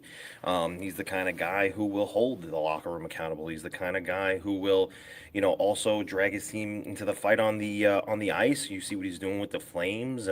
He scores for a team that's, inept of goal scoring. So, that's obviously something that happens here in New Jersey. So I do kind of think that, a Kadri would be an excellent addition here because, yeah, he's, 35 and, on the wrong side of 30, especially, getting closer to 36 now. And I understand that. But with the rising salary cap, the 2 years left on his deal after this one, and the way he continues to play this grinding game, but also skill game. I mean, there's a reason why, the Avalanche, they don't have the assets now, but they wanted him back, right? He's been there, he's done that, he's won. He's He's a pest between the whistles. He's almost, he kind of brings what Brad Marchand brought to the 5 seconds on the buzzer. to the Florida Panthers. And look, he gives you flexibility. You can play center on the third line. You can play center on the first line and move Jack over to the wing. And if Jack ends up getting hurt again, you have another center in the system that you could use. So Kadri would be a huge addition. I don't know how much it would cost, but he would be great. Here's the weirdo. Let me just say this. I wish I had one of those like oversized canes that people, take people off the stage with, because this guy just needs to, oh my gosh, like hurry it up. You know what I mean? Who cares? No, I agree. I mean, the Kadri, that would be like the perfect addition if they were like a fringe like playoff team right now, but they're not. Like, you know what I mean? Harry to the Lightning. Yeah. Oh, welcome. Yeah. Hey, Jimmy. 30 minutes ago called. It wants its news back. Sorry, Like, what the hell? What's wrong with you? For a second round pick. What? For a second round pick. Oh. Okay. Yeah. Trade Cody Glass. Yeah. Well, that's a given.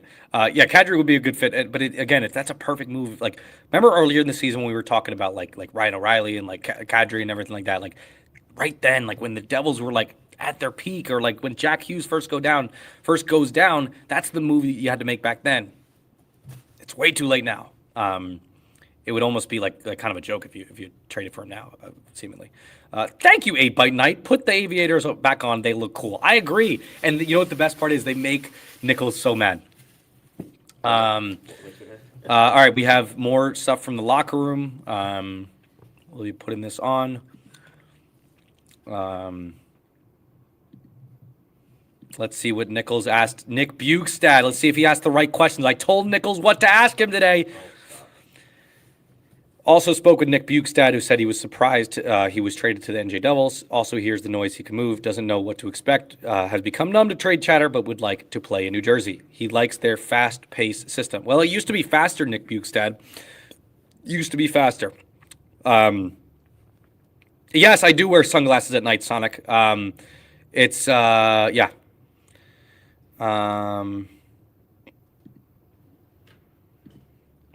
MF, nice to see you use the full. Oh my gosh, grow up, man. Get over it. Zach Chin, rage bait. Markstrom is the only goalie that deserves trade protection. Oh my God, Zach, what are you talking about? Zach, I need to find me a woman that loves me the way that you love Jacob Markstrom. That's what I need, my friend. 8 by night, Pesci can't catch a break this season. No, he cannot. That's it. I'm going to pose a question right now. Okay, should Pesci be an untouchable player? We were talking about this a little bit last night in the group chat too. Should Pesci be an untouchable player? You know, that's because that was the verbiage from Elliot Friedman talking about the two Devils defensemen that are not going to be dangled in trades are Brett Pesci and Luke Hughes. So should Pesci be part of that echelon? I freely admit that, like, when he's at the top of his game, excellent, right? Like, you saw that at the beginning of the season when the Devils defensively, their steep decline started not only with that Jack Hughes injury, but the Brett Pesci injury that happened a few games before. But he's 31.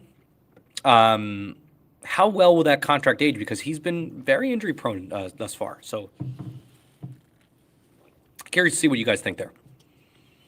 Sean Harrington again. I was spitballing with my friends, and I proposed this. Would you trade Nico in a deal for Austin Matthews? Oh, this is a good one. This is a good one. Wow. Yes. Yeah. Well, yeah. I was gonna say, I would trade Nico Hischier for Austin Matthews. Even if Austin Matthews is having a down year, he's still like hovering around a point per game player. And my God, like the fit there. Imagine Jack Hughes dishing it to Austin Matthews in the dangerous areas. Like, oh my gosh, great. Zach Chin, Nico Nemec plus for Brady and Stutzla. I don't think you're getting Brady and Stutzla. I think you like Ottawa's like the price, because like all these teams are going to be like, oh, like, there's like a Kachuk tax, right? Like if Brady Kachuk gets traded, I guarantee you like the return is going to be like the most ridiculous return you've ever seen. And that's because all these teams think that once you trade for a Tkachuk, it means 3 straight Stanley Cup appearances and it means 2 straight Stanley Cup wins. Like, that's just what teams think.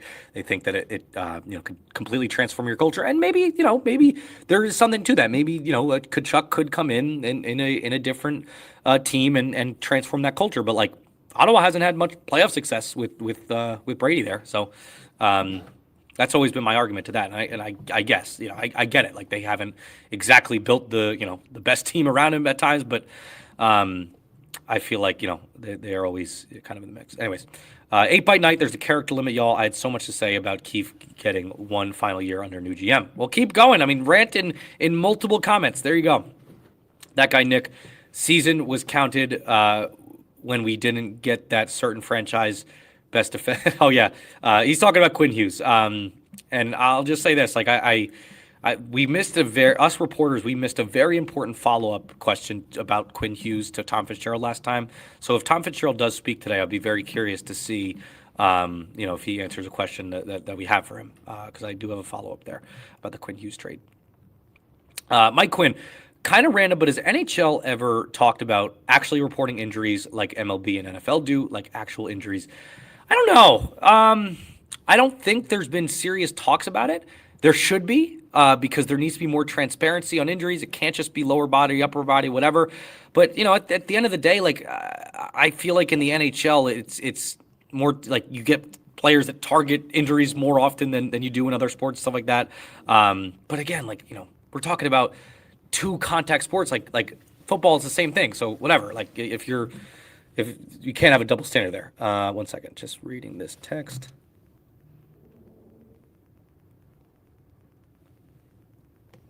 Sorry for the technical difficulties there. Just had to read this text. Anyways, but no, to my knowledge, there hasn't been any serious like chatter about it. All right, let's put a poll in the chat, guys. Shall we? Let's put a poll. What should our poll question be, Jimmy? Okay, thanks for nothing. How many moves did the Devils make? Yeah, there you go. Hold on. Hold, please. Hold on. Okay, we're back. No, we're good. All right, I'm posting a poll in the chat. What should our poll be? How many moves did the Devils make today? No.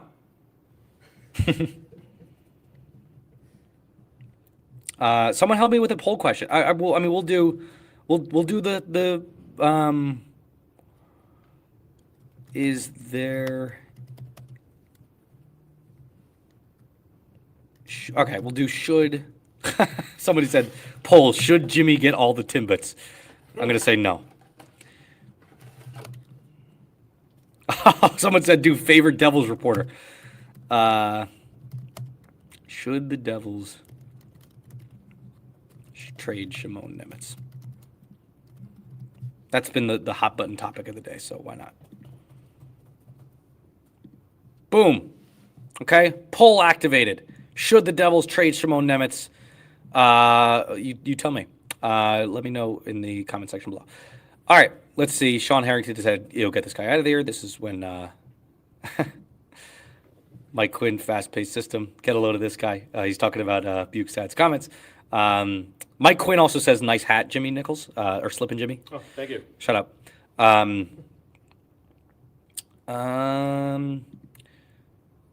Charlie Borges Jr., is it possible that ownership isn't letting Fitz do anything because of the significance of a possible significance because of a possible firing?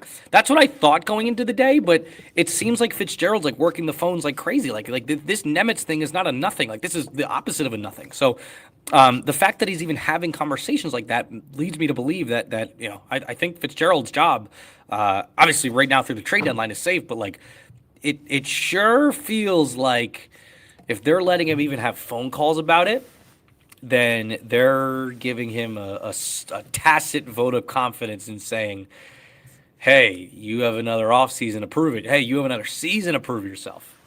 So yeah, that's where I think things stand there. Guys, quick question. Sorry. Before I get to that, let's give you a quick reminder about our giveaway. Okay, we're gonna go and share the screen here. basically, we're giving away a jersey today, guys. If you're new here, if you're just tuning into the chat, we're giving away a Devils Breakaway Fanatics jersey of your choosing. Okay, so one of the ones that are like 175. So if you guys win, here's how you submit. So you guys see these little super chat things at the bottom of your screen. There should be a little $sign where you can submit super chats. For instance, like, so $1, every dollar submitted in super chats is one ticket towards, winning this jersey, which I'll spin a wheel at the end of the stream and we'll get that going. But, so Dime Season here earlier in the show, he submitted $20, so he gets 20 tickets, okay? Sonic here submitted $40, so he gets 40 tickets, okay? And then we'll find this one, like Alexander Matina, he submitted 99 cents, so he gets a ticket too. He might win. Like, he might come out from behind and slay Goliath and win this jersey challenge, but you have to submit a super chat in order to be eligible. Think of it like a 50-50, right? So we'll pick a winner either after this stream or at the beginning of next stream or something like that, just so I can get it all situated and everything like that. But be sure to ask a question too whenever you have the super chat in there. So be sure to do that. Anyways, where did I leave off? Okay, we're back to the question of the Pesce untouchable. Zach Chin, Pesce needs to be untouchable. Minus the offensive prowess, he is what we wanted Dougie to be. Look, he's a good, solid, defensive defenseman. Like, I really like what Brett Pesce's done when he's fully healthy, but that's, your best ability is your availability. And Pesce has been a bit injury prone in the past, so we'll see. Shady White Guy. Yes, because I bought a Pesce jersey this season. LOL. Okay. Okay. Fair enough. Sonic RHD defensive defenseman. I think yes. Tough to find others like him. Yeah. I mean, look. Then that's I understand the perspective there. I just I start to wonder about how that contract's going to age, and we'll see exactly how that goes down. All right. Let's see. And Jersey Devils makes a good point here too. Pesce contract is great with the cap going up each year. That's a great point. Sharon Golvich. Fitz should grow a spine and send Kovacevic to the AHL for the rest of the season if he doesn't want to go to another team. I've long been a proponent of making things uncomfortable for the guys that have no move clauses. It feels like other GMs across the league successfully maneuver these no move clauses better than Tom Fitzgerald does. Like, even the one time like he seemingly tried to do it was the Dougie instance, and since then Dougie has not even spoken to us. And he went on a crazy point streak after that, but he's still here. So it's like you couldn't end up getting out of that. And it was all very weird. Like, if you're gonna go all in on it, you might as well go all in on it, right? Like Fitzgerald almost like backtracked. Like, if you're going to healthy scratch him and try to like make things uncomfortable, don't like backtrack, like go all in on it. You know what I mean? I've had players tell me that, they are, I guess, concerned at the fact, they're concerned over what that would do to the morale of the locker room if Dougie were benched or if Fitzgerald started healthy scratching people to try to get them to with their no move clauses. But, at this point, you have to be a little cutthroat. I'm sorry, you just do. 42, 183 MFB. If I win, can I pick a Brat White? Sure. I don't see why not. If you win, so you get there you go. You get 5 tickets submitted there, so that's great. So I appreciate that. All right, let's move on. We already read that. 8 by night. So I shall rant. So boom, Keefe needs a final year. Yes. He burned down our high-fly run-gun offense, but his system focused on being more defensively responsible and limiting rush/high-danger chances. With that being said, a lot of our players have trouble adjusting to it. Yes, I expected growing pains, but this drop-off is huge. Regardless, they are still getting insane chances to finish. You can't blame them for that. Not only is it a rough scoring situation, but with this more structured defensive system, not scoring hurts more. If we score and or get leads, we would run like before. For example, our whole entire winning right now is because we did exactly what he wants and how he wants him to play. His system altered a lot because guys stopped scoring. He doesn't want us to get outscoring our problems. He wants us defensively responsible, mature, goaltending, not holding up when there is a mistake. Also blows his entire system into the dang ground. Well, we love the rant there, 8 Night. I appreciate that.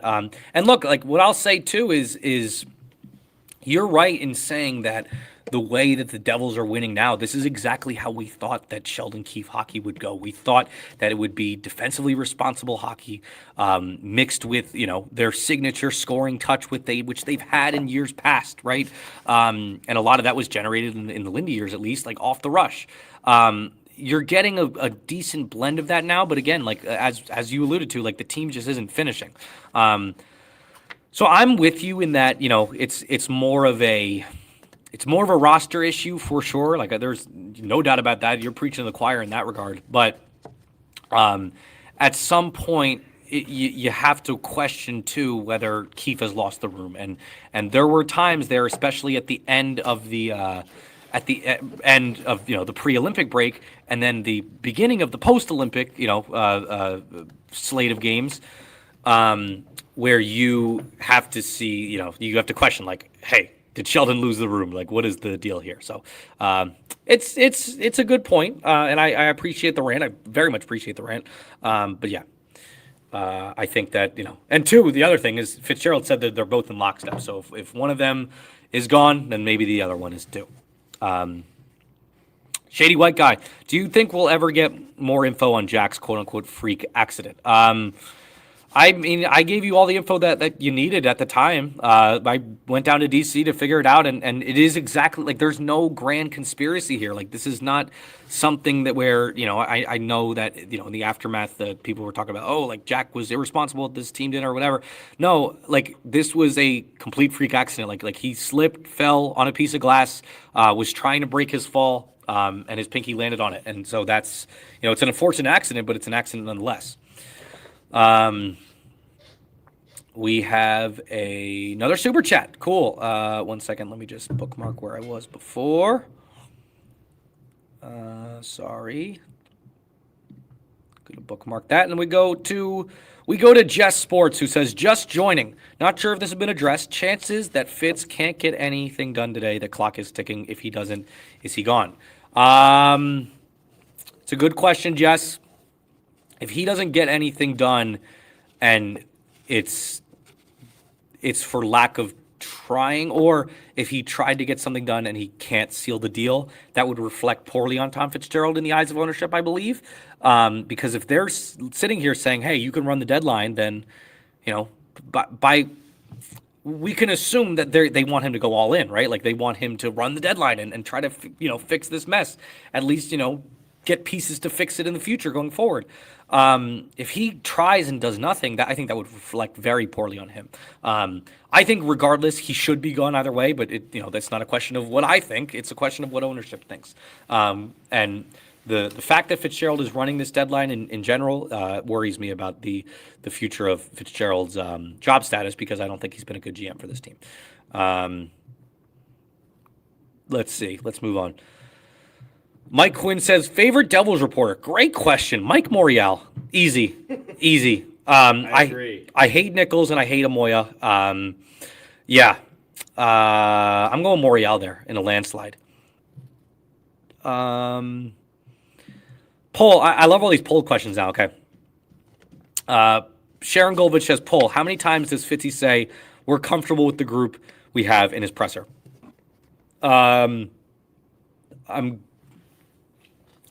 I don't think he'll say that today. Like I think Fitzgerald says that a lot, but I think even today he'll read the room and not say that. He'll probably make a declarative statement about how much work he's going to do this summer. I bet you we're going to get a big game hunting type quote today if we get some clarity about what his status is for the summer, if he's going to be running the summer, which presumably at this point, if he's running the trade deadline, he's going to be running the summer. But I don't think we'll be getting that quote from him today. That's for damn sure. Let's see. Tommy G. I doubt we see any major moves given how hot Tom Fitzgerald's seat is right now. If nothing of real value happens here, I wouldn't be surprised to see a replacement this. What are you talking about?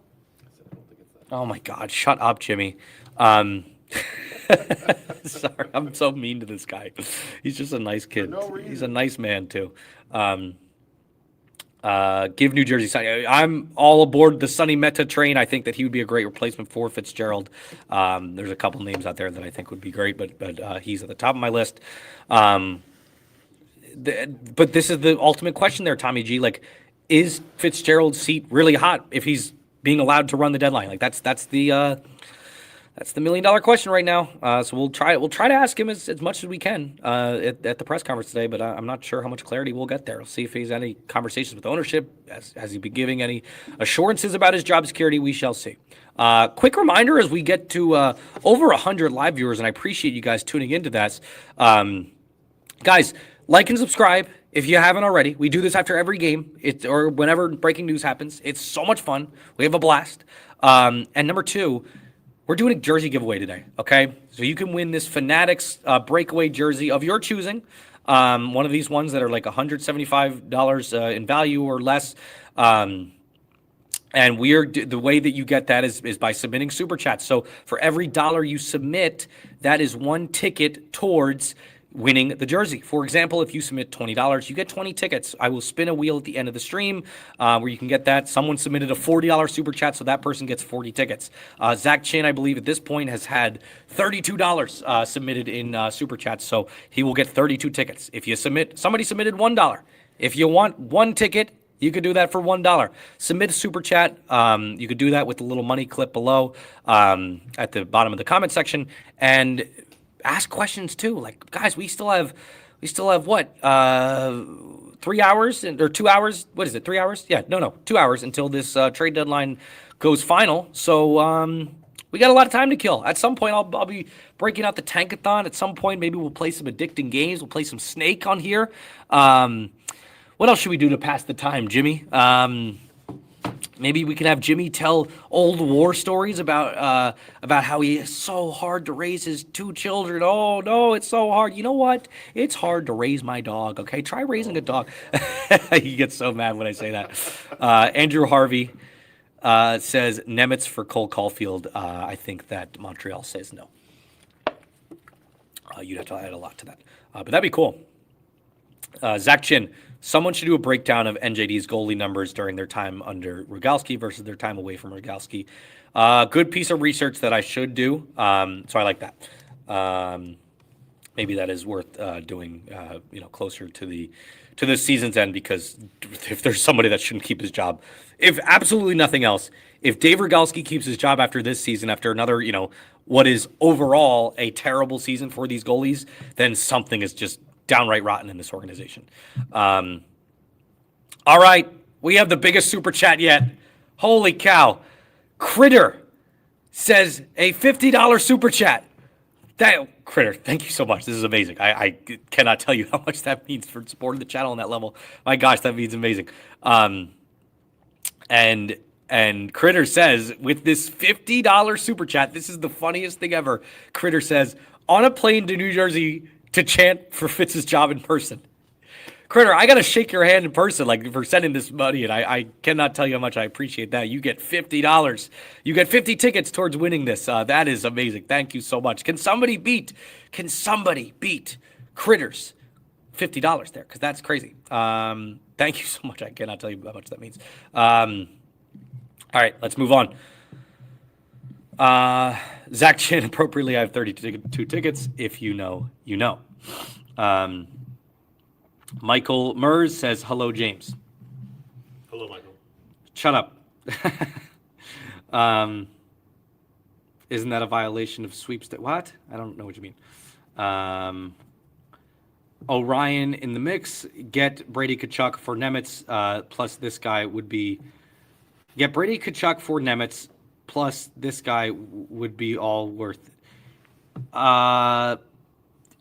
Okay, so you mean get Brady Tkachuk for Nemec plus. Okay, that makes sense. Yeah, I mean, if you could do that, if you could get a Brady Tkachuk for a package revolved around Nemec, I think you trade a whole heck of a lot for that. So we'll see what ends up happening there. Devil's Rink Report sends in $2 measly. Thank you, Devil's Rink Report. Wow. I'm just telling you this right now. If he wins, I'm spinning the wheel again. Just saying that for clarity purposes right here, because people are going to wonder if it's rigged. It's rigged. Believe you me, I would not be rigging this stuff in favor of Jimmy Nichols. Just so we're clear on that. Okay. Teeter Modi says Pesci changes our PK big time. He sure does. And then again, this is not me questioning Brett Pesci. Like I'm questioning his availability. It sucks like at times. Michael Mers, fully believe the top 6 winger the Devils are looking for is right there in Grits. I would not give him less playing time. Keep the development going. I'm with you. I mean, look, I'm with you in the sense that you keep going, like you keep, pedal to the metal, so to speak. Like you keep that development going. You keep playing him with Jack. I think that pair has looked great so far. That was the idea. Like even I remember, conversations I had with people in the organization during the preseason, during training camp, saying like how quickly they wanted this kid to be in the top 6 and kind of be that scoring wing that could be plunked next to Jack. Maybe he is that guy, and he has that quick release on the shot too. Maybe he ends up being that guy, but for now, I mean, it's all just speculation. Like we'll see what ends up happening. And look, you can never have enough top 6 wings, right? Like go get another guy too this summer, or maybe today for Shimon Nemec, and we'll see what ends up happening there. Teeter Modi, relax with Covey. It takes a year to recover from knee, and it's only been 10 months. I agree with that. I mean, look, I'm not sitting here like dumping on Covey completely, but like it's just been disappointing so far, from my vantage point at least. Let's move on. Zach Chin, holla, not skating at Preds practice this morning. I hope Fitz isn't going to arrange a reunion. That would be shocking to me. 1 and 2. I mean, that would like this poor guy, like just like moving everywhere. I mean, like in general, like he's probably going to be a little pissy that he's having to move again. But how many teams has he been on at this point? Like he's like the, you remember that? You remember like old like NBA memes when people would post like Shaquille O'Neal, all the teams that he played for, and it'd be like kind of like a rainbow, so to speak. That's like Eric Holla. Like that's how many teams he's played for too. You can like every color on the freaking spectrum there. Shut up. Let's move on. Yes, this is another one. Eberle signed 2 years in Seattle. That's another piece of business that got done today. Christopher P., do I have to be present to win the jersey? No, if you're not like this is why. So like we were discussing like whether we should do like a ticket giveaway or what we should do. But no, we will ship it to you. And whoever wins, like again, I might do it at the end of this stream, but I also might do it at the beginning of next stream just so I can get all the names sorted out and everything like that. So I'm gonna have to painstakingly do that. But no, we will get it shipped to you. Don't you worry, Christopher P. Maggie, I've been off social media for a while. Aren't the Devils sellers this year? They should be, Maggie, but it seems like they're kind of like soft buyers. But based on every rumor that you see out there, it looks like the Devils are going to be kind of soft buyers, or do nothing. I feel like they'll either do a whole heck of a lot or nothing. 8 by night, Zach, I'd go to town right now and effing riot if he signs Hull again. I'd be so mad. Yeah. It would be a confusing move. Fitz trust is both a boon and a curse. Yes. Sonic once again says, we talked about NJ reporters. Any favorite Steve Politi memories with him? Oh man, I got so many. Favorite Steve Politi memory. I guess my favorite one is there was one time where we were covering the Devils versus Hurricanes playoff series a number of years ago. We were down there in Raleigh. We went to a nice steak place at first, like one of the nights we went there. But then the next night, we were swindled, I would say, into going to the Cheesecake Factory. And the reason we went to the Cheesecake Factory is because there's a man that covers the Devils. You'll hear him after Amanda asked the questions in the press. He's usually the first guy. This guy, Anthony Fuccelli, okay, Fuch, we call him. He works for MSG Networks, okay? So he's the guy that you hear asking Sheldon Keefe usually the first questions after the game in the post-game presser. Listen to it next time they do an MSG broadcast. You'll hear him. He's like, well, Sheldon, like he does this, he's a good guy, but he has a very distinct voice. Anyways, this guy Fuch whenever he's on the road and he travels a lot for work, he only eats at one restaurant and one restaurant only, the Cheesecake Factory. So he swindled us into going to the Cheesecake Factory, and me and Politi had a great time. We actually did have a good time. It was just like a good like swapping stories kind of thing. That was like early on. Like that was probably like my first like major like road trip covering the Devils, and it was really fun. Critter says they're on a flight currently to New Jersey for the sole purpose of chanting for Fitz's job tomorrow. That is hilarious. Where are you coming from, Critter? I'm very curious about that. Teeter Moody, if he makes a big deal, his seat not hot, which is ridiculous. Yes, that is ridiculous. That's the point. Like that's the point I've been trying to make. That's why I wrote what I wrote at the beginning of the week, where I said that why exactly is Tom Fitzgerald being trusted to run the deadline? Why exactly is Tom Fitzgerald running this trade deadline?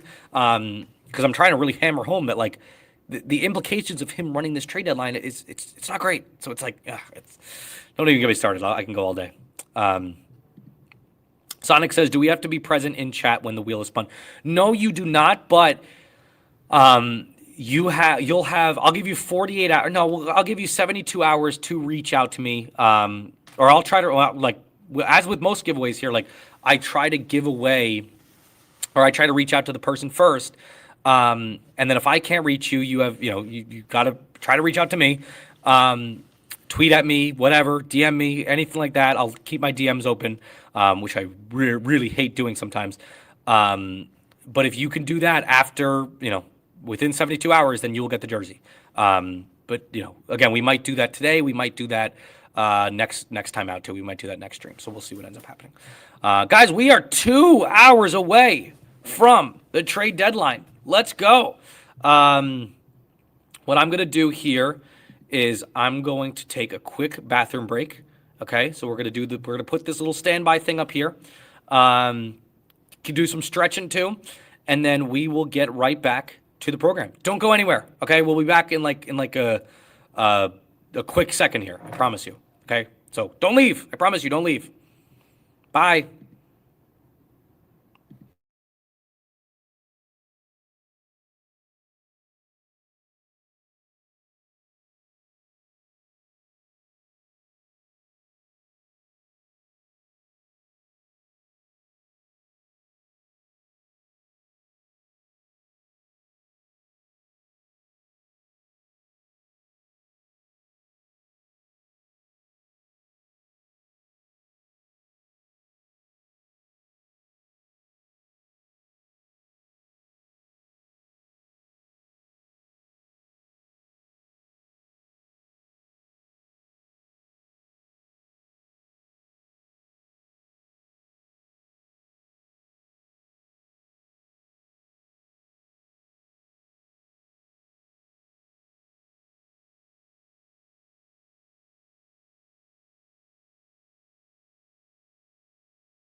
won't be till fucking.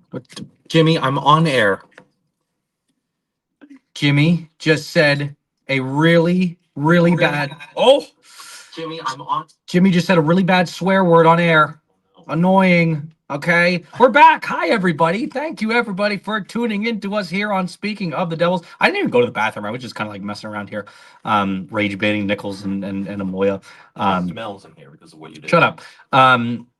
All right, we're going to tweet out the link, get everybody back in here.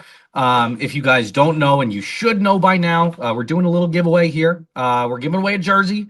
All right, so if you guys, if you submit a super chat, $1 equals one ticket towards you guys, getting a jersey here. We're giving away a Fanatics breakaway jersey of your choice, New Jersey Devils jersey of your choice. So be sure to get your super chats in and get your questions in too, so we can pass the time. We got about little less than 2 hours away from trade deadline time, and we need some action. Get some Devils trade action in here. Come on, what are we doing, Tom Fitzgerald? Get it. Wake up, Tom. Let's go. Let's get something done. All right, let's move on. Let's go see where we were in the chat. 1 second. All right. 8 Bite Night. Somebody tweeted this, but would we be interested in getting Marino back? I do not think that's likely. Can we talk about Bukestad? We could talk about Bukestad. We could talk about how insane it is that they, traded for him and that they're potentially trying to flip him. I remember again, like the reports on him earlier this week were that he was likely, quote unquote, likely to be traded, like again, or flipped again, which I find just to be, a curious decision why they would even trade for him in the first place if you're just going to go and flip him. So that's something that I wonder about. 8 Bite Night says, find Chico and have him tell his hockey stories. Is Chico here today? No, I didn't see it. Oh, man. Chico, if you're listening, you're not. But come through. Actually, you know what we have? Here's what we have. Oh my gosh.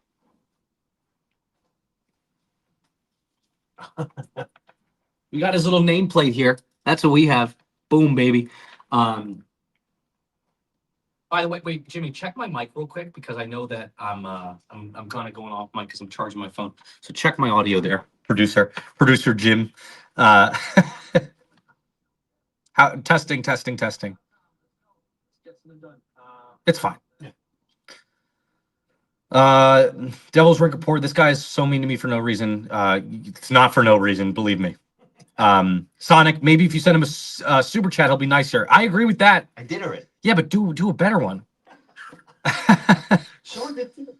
Yeah, but and that's the problem. Like the boss here, boss man is not giving the super chat, but here's Sean sending multiple super chats in. Oh. Love this guy.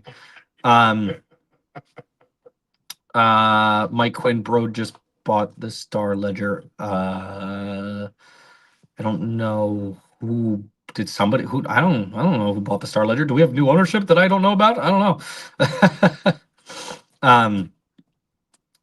Teeter Modi says Fitz gave Rogalski a no move clause. I think the organization for some reason has given Rogalski a no move clause. Like he can serve, he's almost a cockroach in a sense that he can survive like anything. Like that. That's what it seems like. No matter how terribly he performs, it seems like and the results have not been there for Rogalski. In fact, there's been active factors that work against him in goalies leaving this organization and performing better.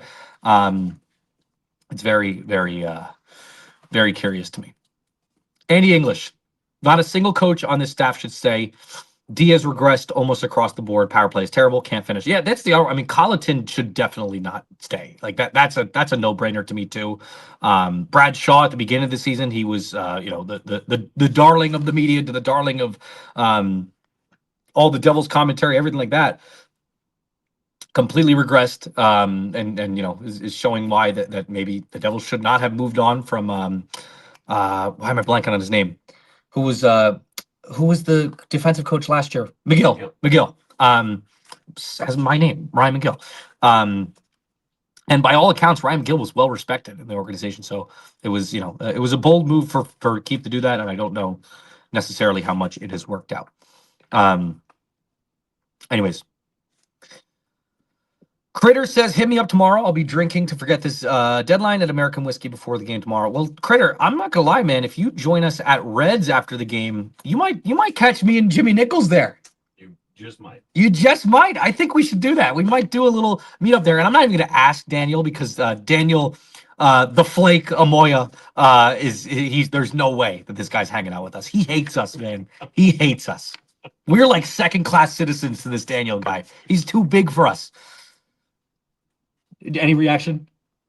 I hate when I hate when they don't take my rage bait. It's so annoying. I already know I'm losing to the $2 Euro LMFAO. LMFAO. Sorry. Yeah.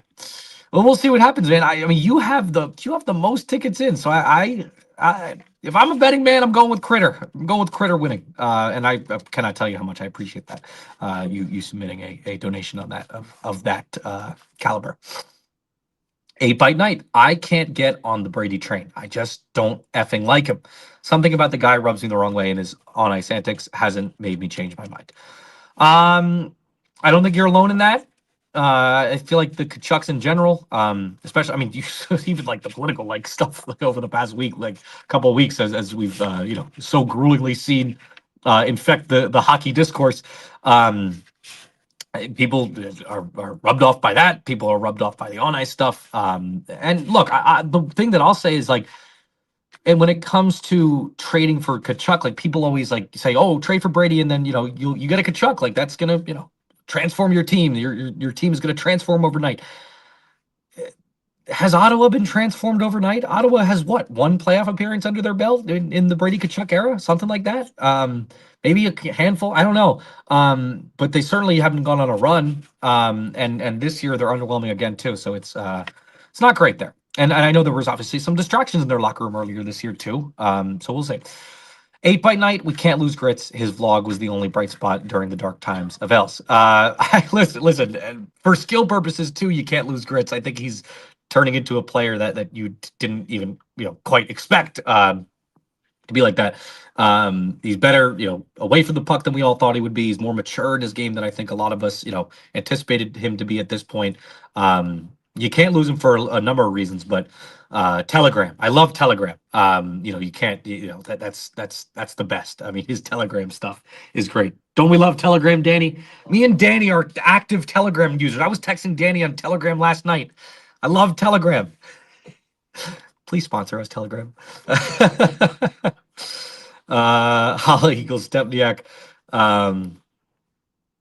Zach Chin. Whoa, Kadri to Montreal for line. Who said that? Because you just said that too. So are you misleading me? Did you fall for like a fake? Oh, here we go. Okay, here we go. Here it is. I found it. Per Dave Pagnota. Oh, I saw it on game though. Of course you did. Colby Armstrong. Okay. Wait, can we hear it? You guys can still hear me. Nichols, check my audio because for some reason I'm getting a weird message. They certainly haven't gone on a run. Nichols, check my audio. Okay, we're good. As I just mentioned on Daily Faceoff panel with the boys, told the Canadians have circled back with the Flames recently on Nazem Kadri. Talks continue. Some chatter. Patrick Laine could be in play here if it gets to the finish line. There were some rumblings about Patrick Laine with the Devils too a number of weeks ago. So he's definitely someone that's been involved there. I know he's a highly paid player. You just gotta wonder like what.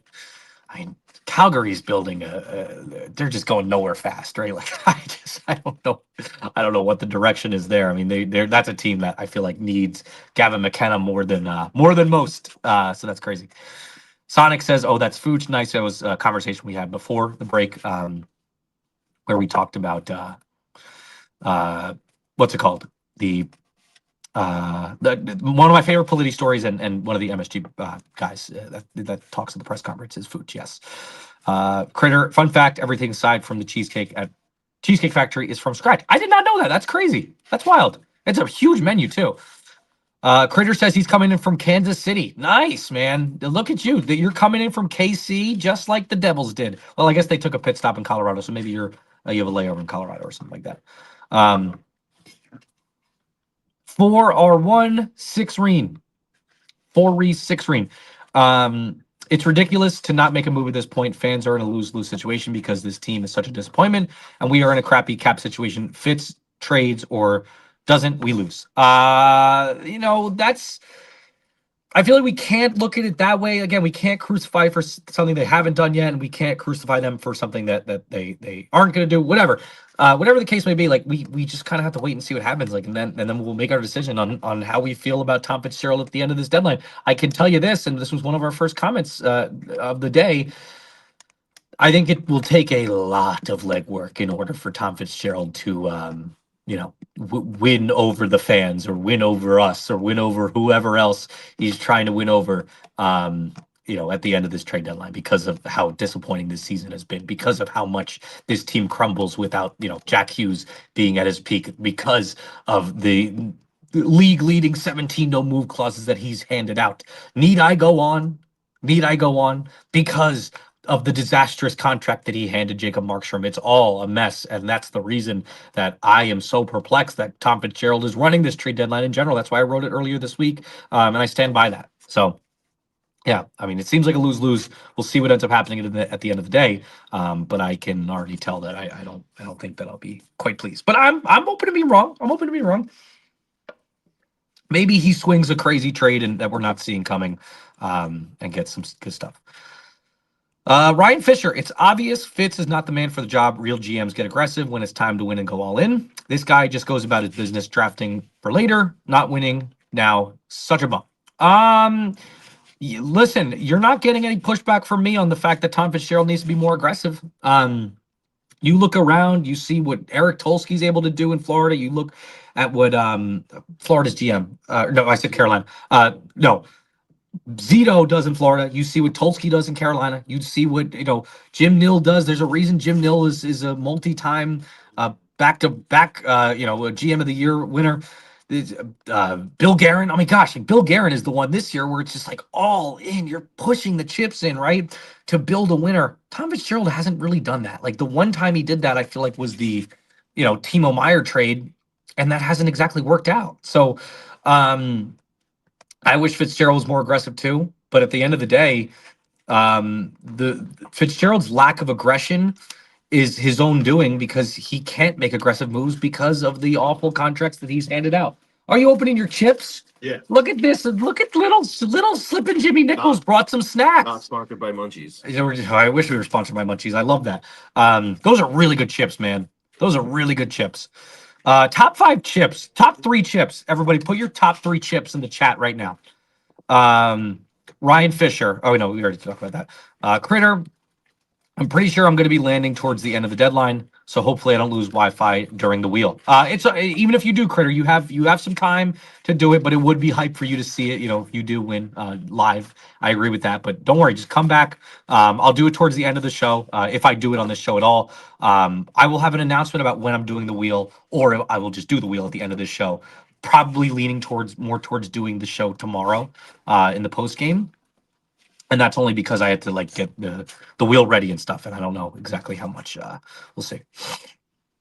Mike Quinn says, "Are you flying the plane or just a passenger?" I'm assuming that he's a passenger. He's American Airlines. I think American Airlines would have a major issue if I was flying the plane. Yes, I think so. Corey Lanthier or Lanthier, whatever.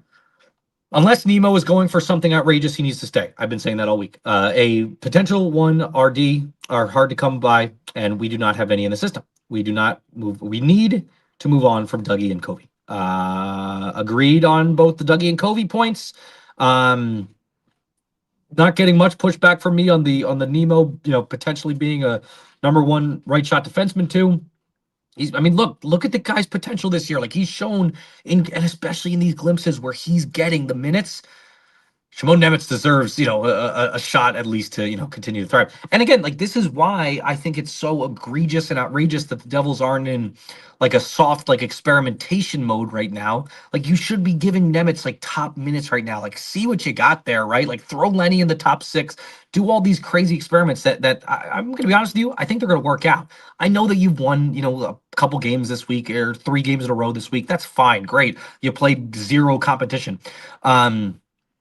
Start experimenting, Start seeing what you have with some of these guys, and I guarantee you it might spark the lineup a little bit too. Griffin Weiss. Kovacevic should have been flipped last year instead of signing him. Not a bad player, but Devils already had a plethora of D-men even then. Yes, they did. Extending him was a head-scratching decision at the time. I remember, I mean, I wasn't covering the team back then, but I remember I think I sent you guys like a message that day where I was like, what the hell is this? Like, they're extending this guy? There's already a logjam there. Like, we knew about this logjam for years. I feel like even before Kovacevic got in the picture, we were talking about the logjam when it came to, even Seamus Casey in there, like the right side there. I mean, just on defense in general, like there's a logjam there. So I don't know what they're going to end up doing. I mean, that's the reason why you've heard all the reports come out that every D-man is available with the exception of Luke and Brett Pesce. So we'll see. Nick Gallo. Are you the Nick Gallo that is the... No way. Are you the Nick Gallo that's the reporter for the Oklahoma City Thunder? Because that'd be cool. Like, that's really cool. I know because I know Nick Gallo is a Jersey guy, and we met in OKC before. So if you are, let me know, because that's pretty cool. I don't know what you're saying. Yo, this is bad. I'm assuming you're talking about the trade deadline. I hope you're not talking about the about the stream here, Nick Gallo. Gonna say, we'll drop the gloves right now, baby. Cotter, Dadanov, Kovacevic, Nason, Dylan, Siegenthaler can all go, in my opinion. You're not getting pushback from me there. I mean, is there any name that I would say no to? No. I mean, I've kind of been calling for a bunch of them. Like, the only one I wouldn't want to see go is Dylan, and that's because he's just the best locker room quote of all time. Nick Gallowell, Dadanov is already gone, and Nason ain't coming back this year. I'd kind of be shocked at this point too if that were the case. If Nick Waugh is getting a first, Cody Glass is, if traded, better get the same, if not a better return. He should be traded. Like, I'm sorry, like I'm kind of at the point where it 100% he should be traded. Like, this is like, I don't. Look, the Michael McCarron trade was the one that sparked all this, right? Like, he's got 12 points this year, and he netted a second-round pick, okay, from Minnesota. Nick Waugh, 20 points, 59 games, first-round pick to the Maple Leafs. Cody Glass has 20 points, 14 goals in 50 games, and he's excellent defensively at a position that everybody wants. This is a guy that should be traded. I'm sorry. Like, I know that you want that, but again, the Devils have so much retooling to do that I feel like that's kind of, goes underreported here and under talked about how much retooling they truly have to do. Cody Glass is a luxury item. You finally have that 3C. It's great, but wouldn't you rather have more chips in order to try to get that top six wing that would really propel you to major contention status? I think I would. And then figure out the 3C thing, later on. I'm sorry, like a good GM should be able to do that. But that's a question of if you have a good GM or not. The Andy English and Ryan must be going number 2. Okay. Let's see. Shaba says during the presser, can you let Tom know that Luke Hughes coming back from injury does not count as an addition? Yeah, I will not be doing that. But yeah. Let's see. Hope one of you asks Fitz about how the amount of no move clauses and no trade clauses affect how today goes to shit. You guys want to take that one? Sure. Okay, Nichols got you. There you go. Will someone ask Fitz about all these no trade clauses of crippling his ability to make trades? Will you take that one? Sure. Okay. Same question. Michael Dunn. I'm utterly confused by this deadline. It feels like we should be selling, yet it also feels like Fitz wants to be buying. I just don't understand it. Michael, welcome to the last 2.5 hours of commentary here. I've been trying to piece it together. I've been trying to give you guys a rational answer as to why this is. I have no clue, man. I mean, look, it's a great, paradox. Like, this is a team that I said it before. What's good for the Devils is not necessarily good, or sorry, what's good for Tom Fitzgerald is not necessarily good for the Devils. This is a guy that's trying to save his job. This is a team that needs a soft, if not a hard retooling. So at that point, like why not try to Why not try to go all in on selling? I just don't get it. And I don't think I ever will. Oh, Mike Quinn says the Sarledge reference was for the guy who donated $50. Yes. Edgar G. We should sell. Yes, the devil should. I doubt we do a thing. Charlie Borch. Look, at some point they're gonna have to do something, right? Like they cleared all that cap space. They are, presumably they tried to clear all that cap space yesterday by making all those cuts and everything like that. So we'll see. But like, I feel like I do anticipate something happening at least. But it's always couched with like the fact that oh, like this might be better business in the summer, and then the summer rolls around and they do nothing too. So we shall see. Ooh, good question. Over under 1.5 trades. Let's do a little poll here. Over under 1.5 trades, boys. What do we think? Over. Yeah, I say For the Devils? I think it's gonna be. I say two. I think it's gonna be 2 minor deals. All right, they're both going over. I'm a contrarian, so I'll go under. Screw you guys. Have we made any trades yet? No. Nope, all quiet for Devils. Add the little screw you guys at the end too. Audio is fine. Sonic said, Novo, you sound upset. Are you getting upset again? No, I'm not. I'm never upset. That's the problem. I feel like everybody always thinks that I'm upset. No, I'm not upset. Why do you think I'm upset? Now I'm mad. He says as his voice gets higher. Dennis Springer, of all the errors, Kovacevic is by far the biggest blunder, overpayment, and a no trade clause. Dennis, let's have a sit down and talk about Jacob Markstrom real quick, man. I know things have been great. I know things are really looking up for Markstrom right now. But lest we forget how bad that contract is going to look, and how bad it looked at points this year, and how bad it is probably going to age in the next two. Because once again, that extension has not even kicked in yet. Let's see. Okay, we have a bunch of people that are giving their top 5 or top 3 chips. Dan Ulrich says Doritos, Tostitos, and salt and vinegar. Love salt and vinegar. Love Tostitos. And I'll tell you what, man, I like plain Tostitos. Hot take. I just like Tostitos plain. I just like it. It's delicious. Doritos are good too. Michael Dunn, Munchos, underrated. Dipsy Doodles, Cape Cod salt and vinegar chips. Yeah, I love that. Love great three selections. Voodoo chips. Internal sentiment on Silyev. The internal sentiment on Silyev is great. Is high. Would they like to see more points out of him? Sure. But they're really high on his defensive game, and I think for all the right reasons. Denise says Doritos, Tostitos, lime, and Utz sour cream and onion. 3 great choices, but for the Utz one, I would probably lean more towards like having like a kettle cooked potato chip too. Tostitos limes are great too. Don't get it twisted. Do we have another super chat? All right, here we go. Boker says, show me a solid retool. Move Dougie, free the cap off for offseason. Don't move Glass. He fits for the future. My wild reach is Brady/Nico package swap. Bokers, I can't really disagree with you here. I think that is a solid retool.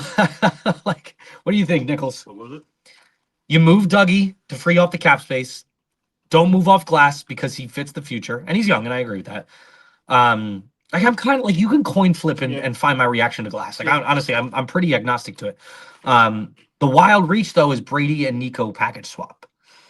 I guess the argument there would be would Ottawa take that knowing that Nico has 1 more year on his deal? Like, it would probably have to be like, I know it's rare in hockey, but you'd probably have to have some assurance that there would be an extension there or something like that, a sign and trade, if you will. But again, very, very, very rare in hockey. Anyways, we move on. The stream moves on. Thank you, Bokers, for sending the super chat too. Denise follows up. I don't understand fans wanting Nemo traded. As mentioned, defensemen are harder to come by than forwards. They are, and that's probably the reason why I'm not as keen on trading him as others. But again, if the price is right, I would, because The Devils have had a serious void in that top six for quite some time now. So you try, I say for quite some time now. Tyler Toffoli, remember him, Jimmy? Oh yeah. You want the floor to talk about Tyler Toffoli? I'll give you the floor to talk about Tyler Toffoli in a little bit. Let's see. Boker said he heard rumblings, and okay. Brown check mark. This is not approved. This is we'll take it. We'll take the speculation anyway. Boker's heard rumblings that Dylan wanting out. Not sure if that's true. Can't afford to not have an enforcer, but at this rate, problem could be solved this summer. He does not. Spoke with him about an hour ago. He says he sees everything going on. He wants to stay, but he does not want out. There you go. You heard it here right from what's the saying? From the horse's mouth. From the horse's mouth. Yes. I think it's a dog's mouth. Yeah, I agree. Dan Ulrich. Fitz was confident he could move Dougie. And he didn't. At least right now. But Dougie remains on that TSN trade board, I imagine, right? Yes. Where the hell? Give me another trade. So this is boring so far. What are we doing here? But no move clause god strikes us down. Nick Gallo says, no, the stream is great. Deadline bad. Yes, it is very boring. We were just talking about that. Gears of John, great name. The whole team can go kick rocks. So Gears of John wants a complete sell down. Does that include Jack? Are you including Jack in your sell down there? Ryan Fisher, maybe Fitz doesn't check the standings or calendar and is out golfing. No clue. It's deadline day. I doubt that. Come on. I do not. Fitzgerald is in the building and he's trying to make moves. Zach Chin, there's an hour and a half left. WTF is Fitz doing? WTF is everybody doing, guys? I don't know. So here's something interesting. Oh, yeah. Look at this link. Pucktax.com. It's basically cap friendly, but with each team's state tax. Oh, sorry. I fell asleep during this talk that Nichols was going on. Well, you added so much to this. No, I'm joking. No, it does. It definitely does. That's fascinating. Oh, you sent that in the group. Good. Cool.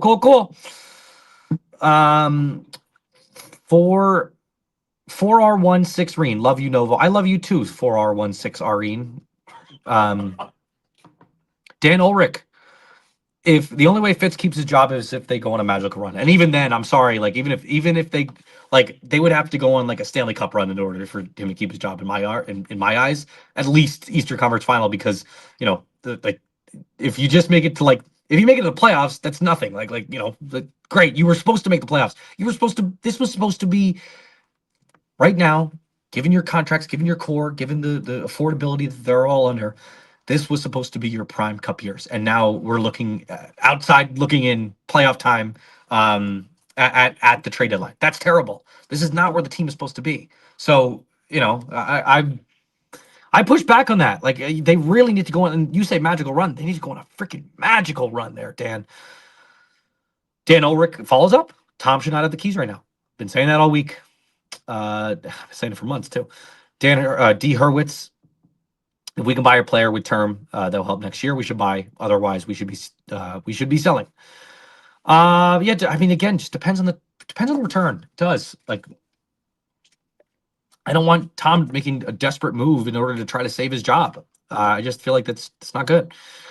I feel like the last 30 minutes we may get trades galore, not only from NJ. I feel like in years past too, like that's kind of how it worked, where you see you see a bunch of trades trickle in at the end, right? And actually, no, this brings up an interesting point.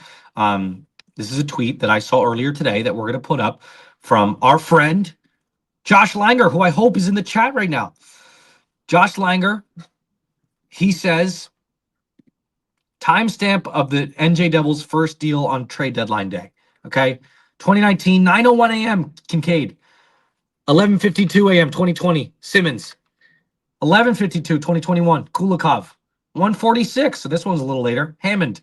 11:49, Lazar. I remember that Lazar. I was at the gym. That's how long ago that was. I was at the gym.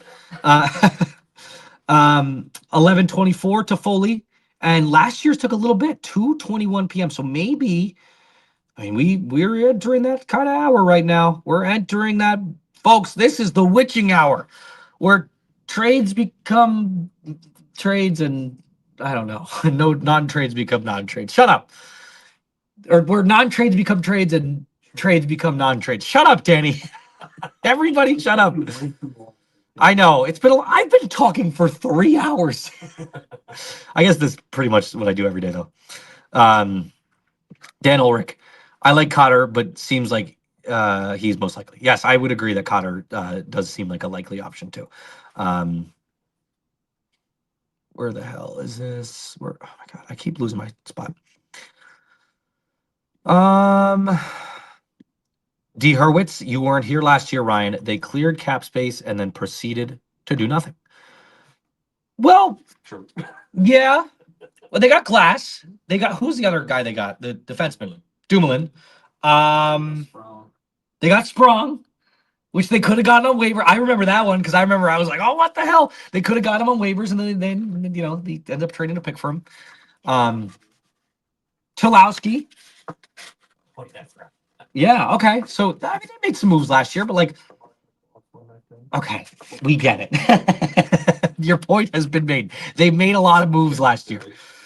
Let's do something here. I mean, if they don't do something, maybe there is some credence to like Tom Fitzgerald is just like just riding it out till he has to pack his office at the end of the year.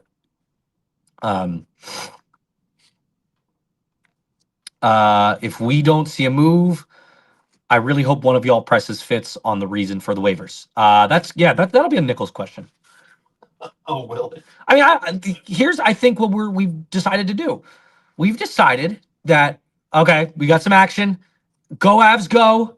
The Avalanche and Leafs are talking about McMahon.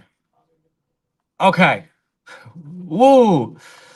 Wee! Okay. But almost certainly we will be pressing him on that. Okay, we have another super chat. Super chat alert. Question for any three of you. Oh, Sonic, let me just say this. Sonic is now in the run. I think Sonic actually might have just taken the lead for most tickets in the wheel to get a jersey. My first ever super chatter. Shut up. I gotta stop. I keep realizing that I'm on camera and not just like with you people. Question for any of you three. Okay. They say that trades can still come after the 3 p.m. deadline. How does this happen? Do they wait on hold with the league? I think what happens is they're all in like a queue, right? So like they all put them in a queue, and so like the queue gets backlogged. So sometimes you'll see a move come in at like sometimes even like 3:20 or something ridiculous like that. So that's what ends up happening. You guys want to add anything to that? That's pretty much it. Puckpedia is very stressed at that point in time. Puckpedia is very stressed at that point in time, says Daniel. So yeah, that's what happens. But thank you, and then thank you for the continued super chats. Sonic, you're the man. All right. Bandit says, don't make the same mistake we did with not trading Holtz when his value was high. Trade Nemec now while his stock is high, especially if you are going to lean on getting Quinn when he is a free agent. Okay.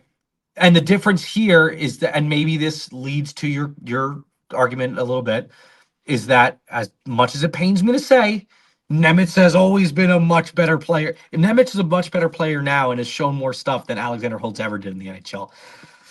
It's just I almost had a heart attack just saying that right now, because that's my guy.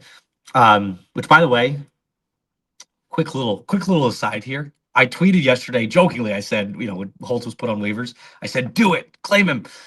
And his mom retweeted it. So we'll see.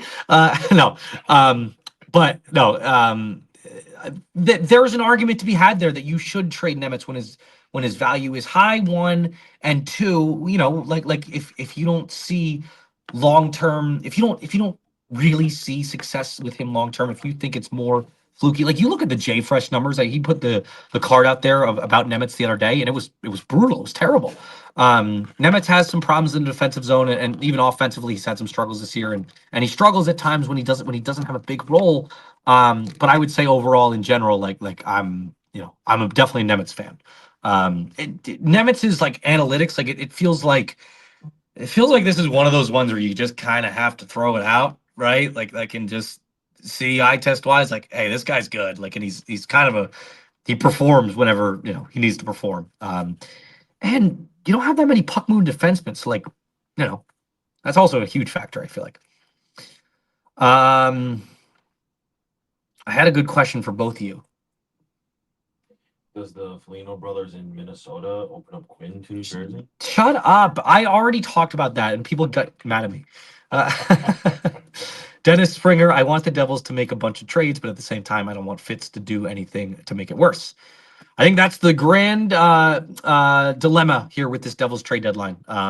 You want to see some action, but because of the man that's running the show, you don't want to see it because of what he might end up doing to this team out of desperation in order to save his job. Because let's face it, whether we know Tom Fitzgerald's on the hot seat or not, his seat has to be at least a little warm. And he knows that. He knows it's kind of a do or die. Like, at least, if nothing else, next year it's going to be a do or die situation. So he's going to try to make some sort of desperate leap in order to try to win. And it's just not it's not going to happen. Request for somebody that wants to do a super chat. The next super chat, which, by the way, if you don't know, and you should know by now, if you submit a super chat, for every $1 you submit, that is one raffle that you get in to winning a free jersey, which we will spin the wheel next. I'm gonna say we're gonna do it next episode. That's when we'll spin the wheel to give away a free Fanatics jersey of your choosing. The next super chat has to be a question for all of us. Okay, so that is your challenge for the next super chatter. Even if you just do a $1 one, do a question for all three of us, me, Daniel Amoya, and the disgusting James Nichols, and we will all sit in the chair and hold court, and maybe even debate it a little bit. So somebody get some spicy stuff in there. Matt Rosen, no trades today. Fitz will just say he came in second. Well, he came in second on the Garland trade, and thank God he did, because that would have been a big mistake. DVL Devil Woman 30. There are ways around the cap hell he put us in. Look what the Rags did when they put Trouba on waivers. Yes, true. But does Tom Fitzgerald have the gumption to do what Drury did last year? Like that. That's always been my argument. Is like other GMs across the league seem to be way better than Tom Fitzgerald is at getting out of these crap contracts. Tom Fitzgerald has not shown the ability to get out of them, with the exception being the big one, and this is a big one, the Andre Palatio. Like I will give him full credit for that. That's like probably Tom Fitzgerald's best move since the Pesci deal. It looks like we have a super chat.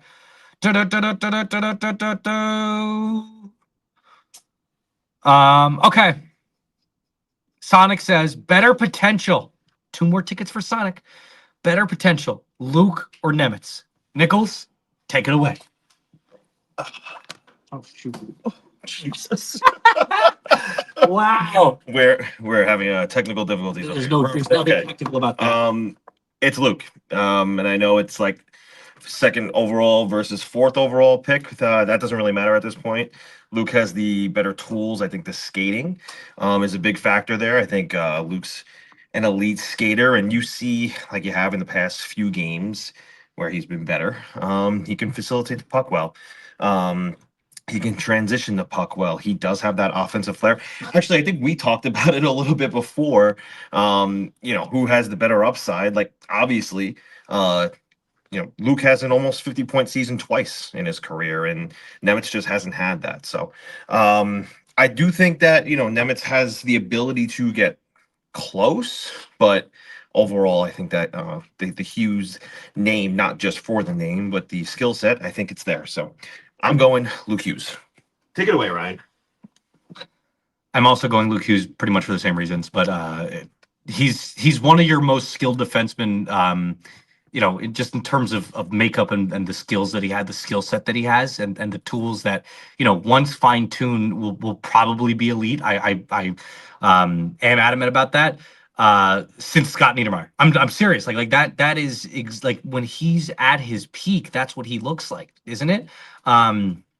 So are there mistakes? No doubt. But if he is at the peak of his game, and again, I'm not comparing him to Scott Niedermayer. By no means am I doing that.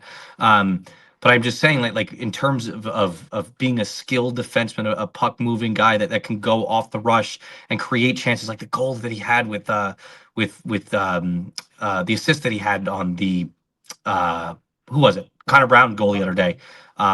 Excellent, just excellent. You know, that's the stuff that, like when Luke is at his A game, that's exactly who he is. Danny, I'm gonna assume you're going Luke too. I'm also going. Danny's going Luke too. All right, we have another super chat. Michael Dunn, what names would be in play for the next Devils GM? And please don't say Martin Brodeur. Thank you. Whew. Sonny Meta is one. Yes. John Chayka. You said not to say it, but I'm going to throw Bordeaux's name in there. I'm just going to do it. I'm sure he would be in consideration if he wants the job, which I think that, you know, once his son is, I don't remember exactly what grade his son is in now, but I think once his son is all graduated and everything like that, I think that's when his youngest, I think that would free up a lot of time for him. Who else? Who's the one we mentioned earlier? Armstrong, Doug Armstrong. Doug Armstrong. Yeah. If the Blues let him go, sure. The other hot names out there, there was one I saw several weeks ago that was like really interesting. NHL GM candidates. I mean, go get somebody from freaking Carolina. Go get somebody from let's see. I'm just going down the list here. See if there's one. There was a GM from Carolina that has been here in the past, or an AGM that has been here in the past. That would be an interesting name. Tyler Dello would be another interesting name. That's the one from Carolina. So there's definitely some intriguing ones out there. But at the top of the list, it would certainly be Sonny Meta. Zach Chin says, "Oh wow, Nick Delorier to Carolina, a Nichols favorite." What? You love Delorier. Zach Chin, best TV show of all time, Breaking Bad or Sopranos. Boys, what do you think? Breaking this. Oh, real original, guys. Both took my answers. Crazy. Great question, though, Zach. Appreciate that. Critter, if you had to call one player up from Utica right now, who are you calling up? Oh, man. If you asked me before the break, I would have said Nico Dawes. Can't really. I mean, I still kind of would, just to see what you got there. Maybe like showcase him a little bit. But I understand why you can't, because like you're kind of getting hamstrung to you know the amount of games that he's able to play. Shane LaChance, why not? See what else you got in the bottom six. Why not? Most underrated player on the current roster. Connor Brown. I mean, I feel like Cody Glass is like, the problem with answering this question is like underrated in what regard? Like underrated when we're in the Devil's zeitgeist, or like underrated from a national sense? If it's the national sense, it's probably Cody Glass. Just because like even with his great season, like I still don't hear him talked about a lot. Connor Brown is up there too. Good question. And a lot of people are just underperforming this year, so like it's kind of hard to say. National sense, it's those two plus I guess Kritzuk. So yeah. Boker, oh, we have a freaking string of super chats here, guys. Thank you so much. Oh my gosh. Boker says, what has changed since 22 season success? Is it as simple as we successfully haven't replaced McLeod's skill set? The blue line is clearly better now. No, because I think in a sense you have been able to replicate McLeod in a vacuum with Cody Glass, like maybe to a lesser degree, sure, but I think that he has been a really good player for you, and he replicates some of those skills for you. The 22 success that you haven't been able to replicate is in my eyes a system thing, and in my eyes a underperforming player at this thing. You have to remember, like almost every player in the roster that year had a career year, and that includes Dougie Hamilton, who, like, that was like surprising at the time. It's like, oh my gosh, like Dougie Hamilton, a guy that's been a superstar in this league for a little bit now, is now, let's see, what is this? Okay, just the return on the Delorier trade. Who cares? Dougie Hamilton was a guy that was a star for many years, and he had his best year by far with the Devils that year.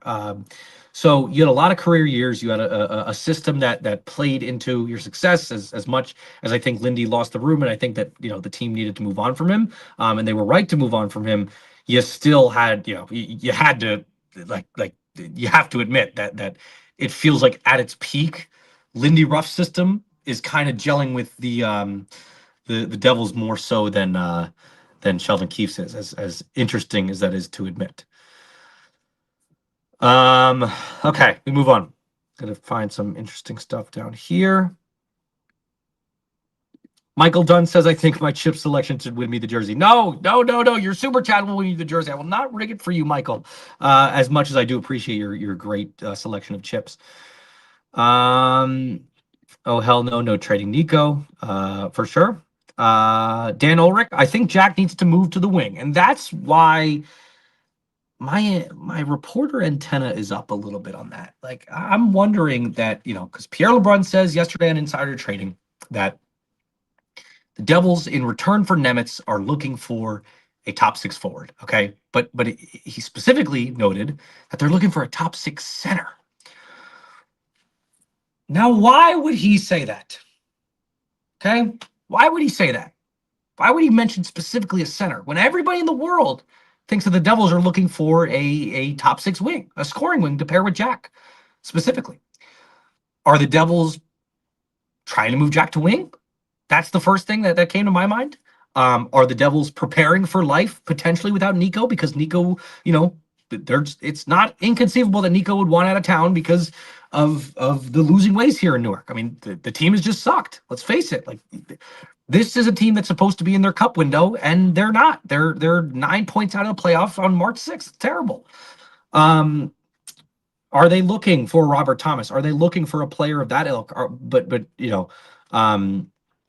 So when LeBrun says they want a center a top 6 center he said a first line center that will augment the lineup, you have to start wondering what exactly that means. So it's kind of intriguing there. Dan Ulrich, if you need to move Nemec because of cost, package for Thomas now. There you go. There goes Robert Thomas there. I mean, we were just discussing him. So yeah, we'll see. Jack needs to put on a little more bulk. Preaching to the choir. Dan Ulrich, Nico/Thomas is an elite top center duo. It would be, and then if you have Jack on the wing, by the way, folks, I just have to say,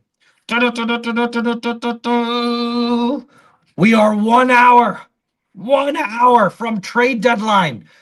Will the Devils make a move within the next hour? Jimmy Nichols, yes or no? Yes. He says yes. I say yes too. But I bet you it'll be disappointing. We'll see. But yes, that is an elite top center duo. My gosh, like we're talking crazy center trio. If you go Jack, Nico, and Thomas, like I don't even know who would end up being bumped down to the third line. Which obviously in this case, like somebody moved to the wing, and it would be Jack, probably presumably, right? All right, we're officially at 3 hours on the stream. Boom, baby, I love it. DPE Dan, on a scale of 1 to 10, how would you rate our first round pick on a must keep scale? 10. Do not trade that first round pick. The Devils at any point can fall here, and this is a very hot, top heavy draft. I kind of was advocating for a tanking a little bit, a soft tanking, soft lowercase t tanking. Obviously they won 3 games in a row, so that's not their directive right now, and that's fine. You're not actually going to get tanking in the league, aside from a couple teams that did it in years past. I just don't think this team is has the want to do that right now, and that's fine. But they should keep their pick. I agree with that, because that would be crazy.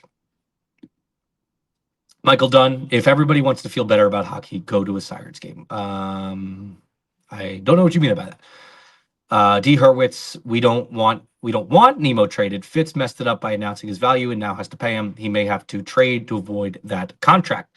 And that's the Tom Fitzgerald MO. Like, I feel like so many times in the past, this guy has kind of twisted himself into a pretzel. Because of statements that he's made, public statements that he's made. Remember, like remember like during the height of the Holtz thing, like I remember that vividly, but he sits there and he declares that, Alexander Holtz he basically like he says he's terrible. Okay, we have some news. Per Elliot Friedman, the Flyers have claimed Luke Glendening. We have our first Devils move of the day. The Flyers have claimed Luke Glendening. What they're trying to do with him, I don't know, but it's pretty curious because Luke Glendening was terrible this year.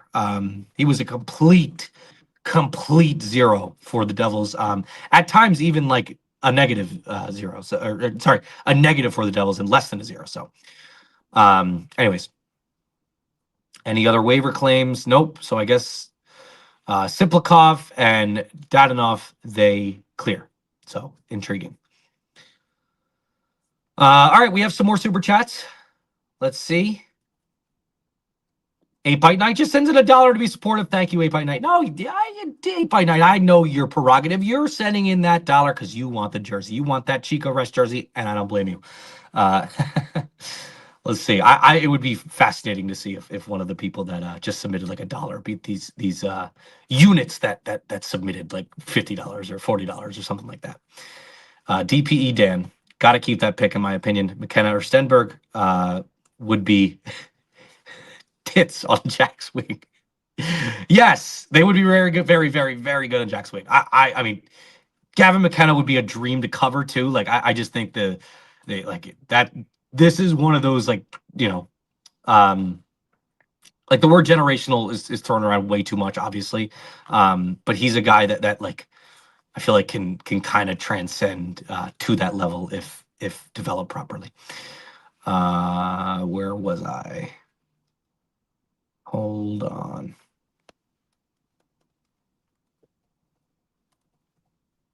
Hold the phones. Just trying to find where I was in the chat. I have to, God. Of course. Okay, fine. I'm just gonna pick a random spot then. Tyler Rodriguez. I have a feeling if no moves are made, Fitzy won't talk. But if one or more are made, Fitzy will talk. We'll see. We'll see. I bet you he'll talk regardless. 8 by Night sends another $1. Thank you, 8 by Night. Appreciate that. Very much appreciate that. Dan Ulrich, holy shit, Wade Simmons. Haven't thought about him in years. We're really behind on the chat. If there are no trades, Fitz will talk and say the solutions need to come from this room. Yeah. Michael Dunn, you all should be doing this chat across the street at American Whiskey, each with an old fashioned ready to go. Well, I would love to do that. I don't know if I'm allowed to drink on these streams, but Nichols, I think, would appreciate an old fashioned. I certainly would appreciate an old fashioned. Daniel drinks like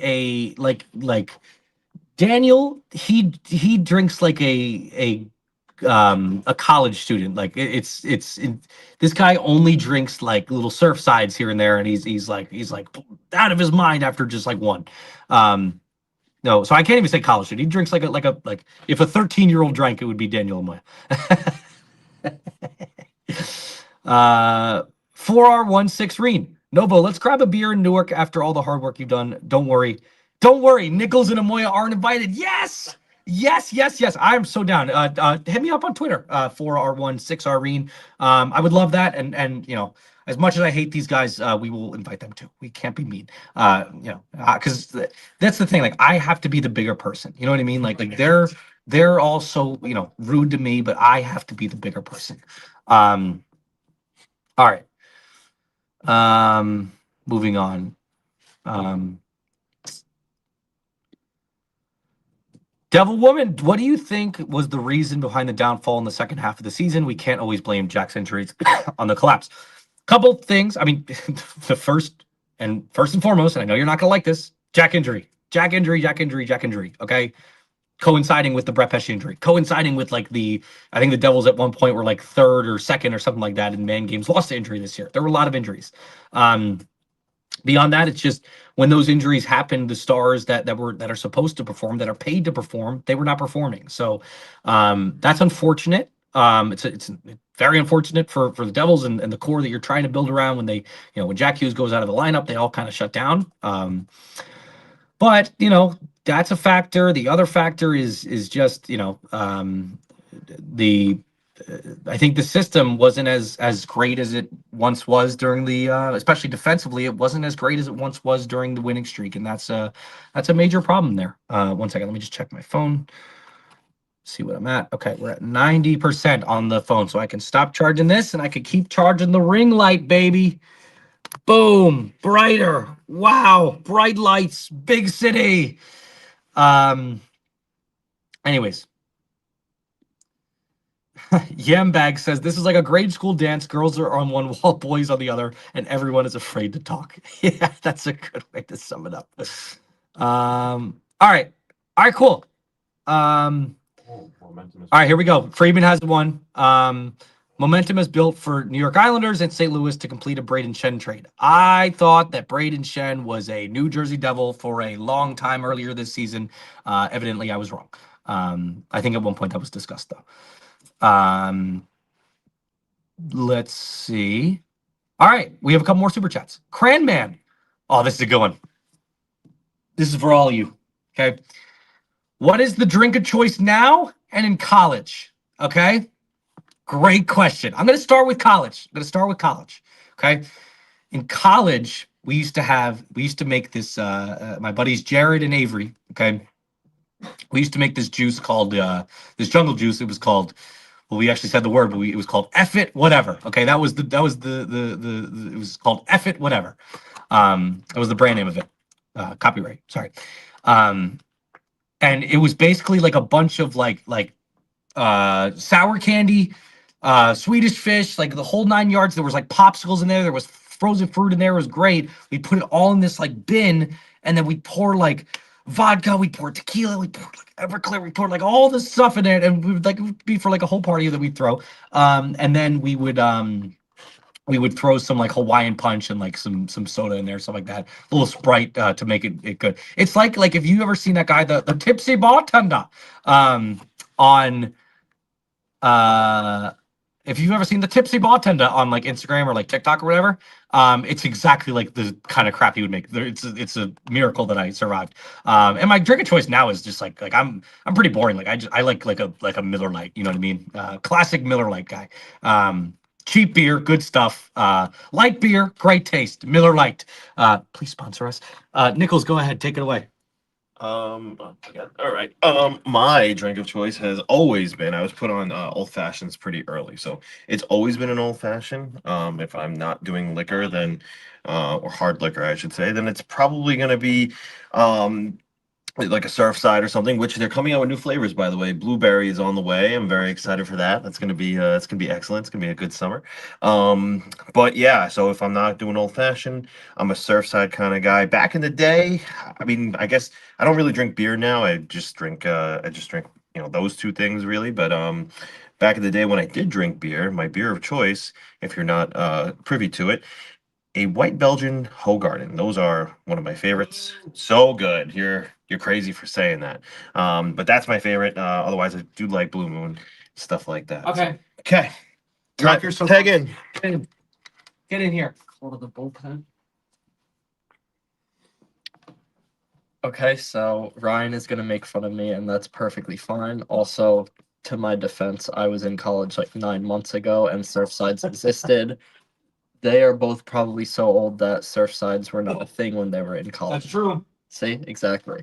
So when I was in college, Surfsides. When I'm out of college, Surfsides. There we go. Good stuff. Great question. Good thought-provoking question to try to kill some time here. I love it. All right, we got some more. DPE Dan. For the three of you, which of the following outcomes... Oh, wait, actually, let me plug in my mic now because the phone is good. Hold on. Hold, please. Get out of my shot.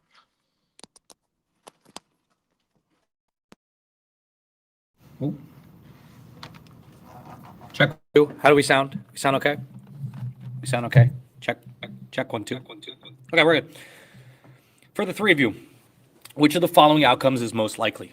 Oh, sorry. 1 second. Quinn, number 1, Quinn extends in Minnesota. Number 2, we trade for him after July 1st.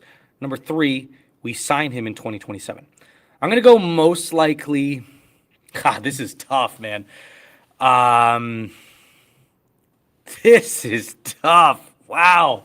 Good question.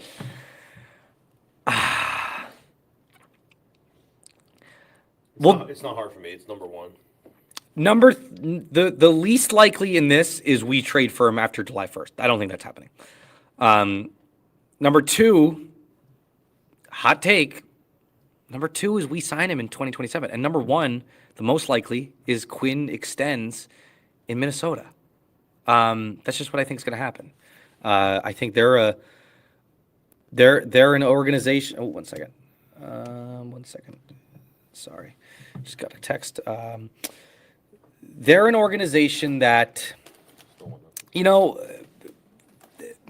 the reason Quinn left Vancouver in the first place was to win. He wanted to win. Okay, I know primarily maybe his purpose. Maybe he would have gone to the Devils. He would have preferred to go to the Devils if Tom Fitzgerald were able to swing a trade. But the prerogative for Quinn was to leave Vancouver because they lost so much.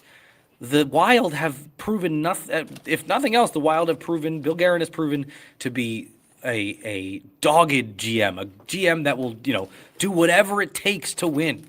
So I'm going with like that'll probably appeal to him because quite frankly, like until proven otherwise, the Devils just haven't done that. And I get that his brothers are here, and I get the chemistry in the Olympics with him and Jack was just unbelievable. But at the end of the day, the primary goal for a player is to build their legacy, try to win a cup, the whole 9 yards. And the best shot for him right there is to do that in Minnesota. So, whatever. Take it away, boys. I mean, yeah, I pretty much just think the same. Just say retweet. thing. Retweet. Are you going to say retweet too? Oh, Danny's getting on the soapbox. Let's go.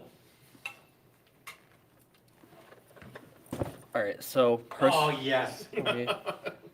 personally, the thing I'm torn on, I really do believe that Quinn wants to play with his brothers, especially after how the Olympics went really bad. The thing that leads me to believe that he might still end up extending in Minnesota is because, in all actuality, it probably hurts Luke if Quinn comes aboard to New Jersey. Luke would be in a lesser role then, and he's kind of like, obviously he's not what Quinn is, and the Devils hope he can be that, but Luke may not ever be able to live up to that potential if Quinn is aboard because he'd just be in a lesser role. I mean, we know the type of role Quinn Hughes would have to be, and the Devils aren't going to want Quinn unless he's going to be able to, like he does in Vancouver, playing towards a half hour a night, just completely dominating the pace of play. So I think maybe, I guess unselfishly, Quinn possibly wouldn't want to hurt the development of his brother, and that would be a thing keeping him back. But you never know. But I think for me, that's the biggest thing. I can't see a world where both Quinn and Luke are able to thrive at the same time just because they're such similar players. So, yeah, that was my 2 cents. I didn't want to just be boring and say retweet. So, yeah. Calling out Nichols. Oh my God, dude! You have too many wires. I've been going live for 3 hours. No, I think that's a good way to sum it up. It's a good counterpoint too. And listen, the other thing too is like Danny raises a good point. There's no like secret here that whenever that trade went down, it was leaked out like almost immediately that Quinn does not want to F with his brother's development, so to speak. And granted that that might just be, like a convenient thing to say in the aftermath or, a reason, as to why he might not want to come to New Jersey. But I think that's very valid. And I don't think that that's something that people just made up. People always say, oh, that reporter made it up. No. Michael Russo is very good at what he does, and he's the one that reported that. So, I mean, I would not doubt that is fact.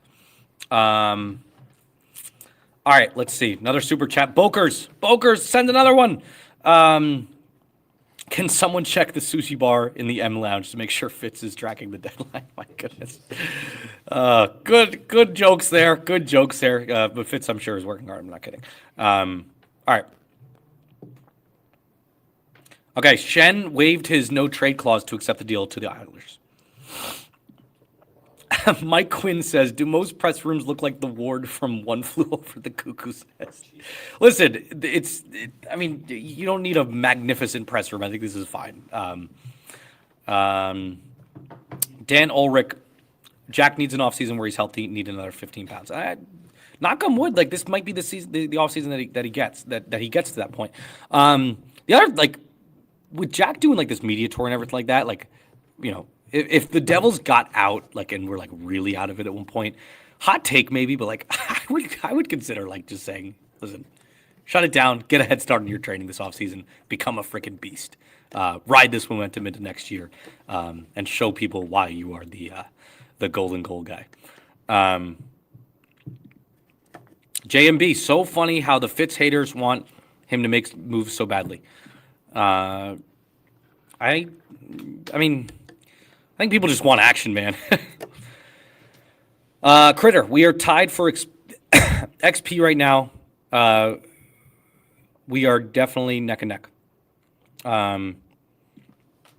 Let's see. Dan Orick says you need Nemec to get Quinn this offseason. Guys, I think the Quinn this offseason thing is a pipe dream unless like Quinn like requests it. And even then, like I don't like I think Minnesota traded so much to get him that even if he were like, hey, like I want out, like full stop, he would, one, get fined if he, you know, like held out or whatever. And two, like it would be a disaster. Like that would just is not gonna happen.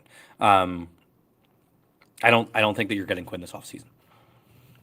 Unless you're trading like Jack, like that's it. And even then, they wouldn't accept it. All right, let's see. Sonic asks, "Is this common that you tell Jimmy to shut up an average of 10 times a day?" I would say it's actually more than 10 times a day. Dan Ulrich, what does James read into Dougie declining to talk? I don't want to speak for Jimmy, but I'm going to speak for Jimmy. The Dougie declining to talk thing has been a thing for months now. There's the only thing that there is to read in it is that, you know, he should be doing this. Like, dude, you make in average annual value, you are the highest paid player on this team. You gotta talk. Like, this is part of your contract. Even when chips are down, even when things are tough, this is especially when you should be talking. I think there's a small press corps here. You're only like kind of hurting yourself by not talking, in my opinion. But I know not everyone cares about that. Whatever. Let's see. Moving on. Just trying to find.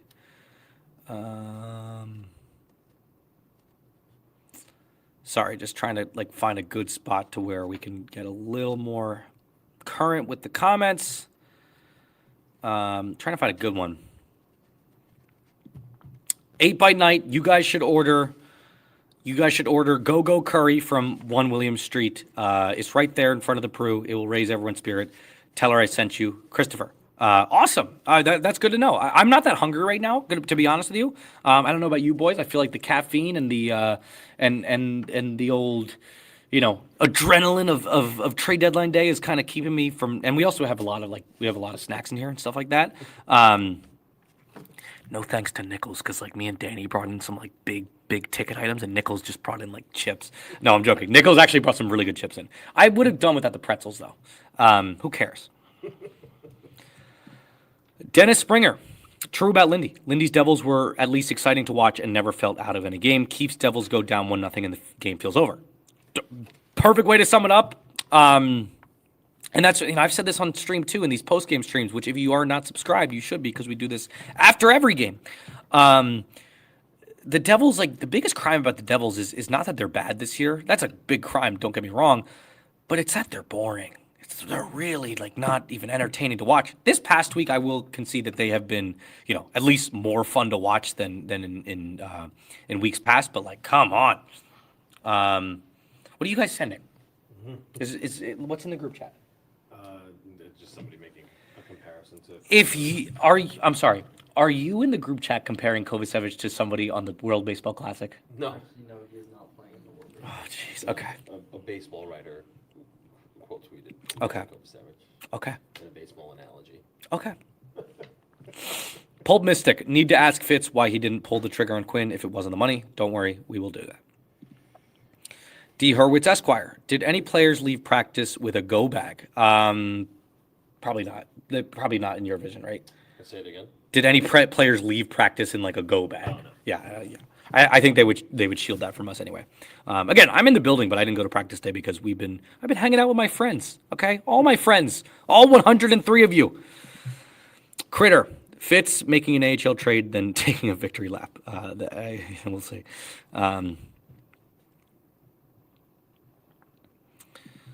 Devil Woman, how amazing would it be to get McKenna? We need Halsey for the draft lottery. Yes, Taylor Hall has been on so many teams that have won the draft lottery. Maybe you try to get him this offseason to really. Well, I guess the lottery would be before then. So trade for him today, but they won't. Carolina will not be doing that. Anyways. All right, we are still at like the Glendenning news. Let's move on.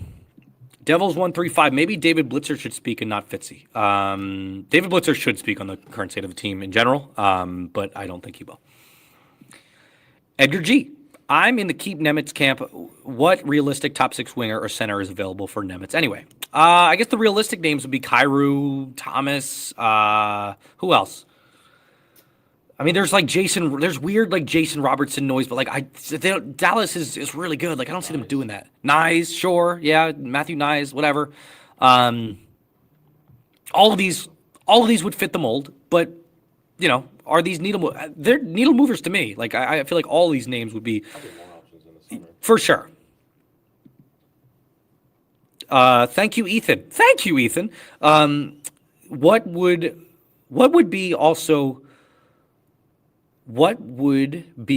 have to give up with Nemec for someone like Kyrou? Well, okay, what would we have to give up with Nemec for someone like Kyrou? I don't know how much it would be. Do you get that sense too? Because Trade for Kyrou? yeah, like if it's centered around Nemec, like you would have to add a couple things, I think. Maybe 3 pieces. But it's Nemec, it's a pick, and maybe like a higher end prospect. Maybe you throw in like who's even like your higher end prospects at this point. Like it's kind of hard to say. But that's the ilk of what it would be. Kyrou's a really good player, and I think he'd be an excellent fit for this Devils team.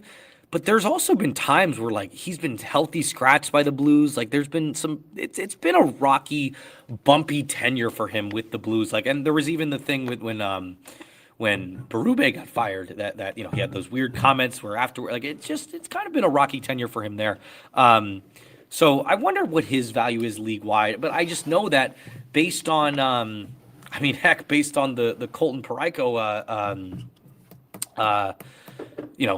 flubbed deal that it was at this deadline just now, like I think St. Louis is going to be trying to extort teams for anything, and even the Robert Thomas, like the rumored Robert Thomas deal too, was freaking huge. So I think it was like the same as Quinn. exactly, and I like Robert Thomas, but I don't know. Anyways, so yeah, I think it would be Nemec and a couple other pieces. The Washington Capitals are acquiring Timothy Littlegram. Whee! Fun! Sorry. This just sucks. Zach Chin, I feel like Amoya would enjoy an alcoholic smoothie with Annie Ann's brown sugar on the rim and bedazzled by Mrs. Fields cookie. Great way to sum it up there, Zach Chin. Bravo to you. You have no idea. That is so accurate. Oh, it's awful. Got him. Critter, is ownership in the building tonight? I would doubt it, but I'm sure they're keeping close tabs on what Fitz is doing. 8-Byte Night, how did you add a message? I'm on mobile. I think before you press like pay for the super chat, they give you like a little prompt to like add it. It's fine. Yeah, Critter says there is literally a text box to enter your message when super chatting. Devils Mets fan. What is the likelihood? If Devils Mets fan, by the way, let me just say this. We have a show called Speaking of the Mets that had just launched that you should go subscribe to. Our writer, Max Goodman, is doing a great job. So same thing. Doing the same thing as me, but with Mets, and it's a good time. What is the likelihood of The Devils signing McLeod in the offseason. I would say 0. D. Hurwitz says his drink now is an old-fashioned. College was a vodka tonic. I feel like that's like, honestly, even for like college, I feel like that's kind of sophisticated, right? Like a vodka tonic in college. Yeah, it's pretty good. DP Dan, click on that crown thing and buy a super chat. 8 by night. God, I hated the sprawn move. Oh, everyone's talking about their drink of choice. Devil Woman says, drink now is a margarita. College was Meisterbrow. Wow. Good. Wow. Awesome. Shady White Guy says he's drunk just hearing those ingredients. We had a similar drink at Penn State called the Hairy Buffalo. Any type of alcohol and Hawaiian Punch. Let's see. There have only been 9 trades. Jesus. Only been 9 trades in the trade deadline so far. What a mess. What a freaking dud. The first Um, prospect for sure. Shadow asks, is Fitzy still alive? Yes. Oh my God. Hold on. This is nothing trade related. Don't worry. Daniel has a really annoying tweet. Okay. I'm sorry to get sidetracked here, but I have to add this to the screen. Everything Daniel does is just annoying, isn't it? I'm joking. He's a good kid. But this is annoying. What are we doing here? Harvey's is the best fast food in North America. I'll stand by that. I've never heard of it. How is it the best fast food? I've never heard of it, yet they sponsor the TSN trade board. Okay. Oh, is this a Canadian thing? Yeah. Daniel, just get your citizenship now. Cranman, the Novo College drink sounded absolutely nuts, and that you're on a one-way ticket to blackout by drinking it. That said, I'm intrigued. Come on over, Cranman. I'll make it for you.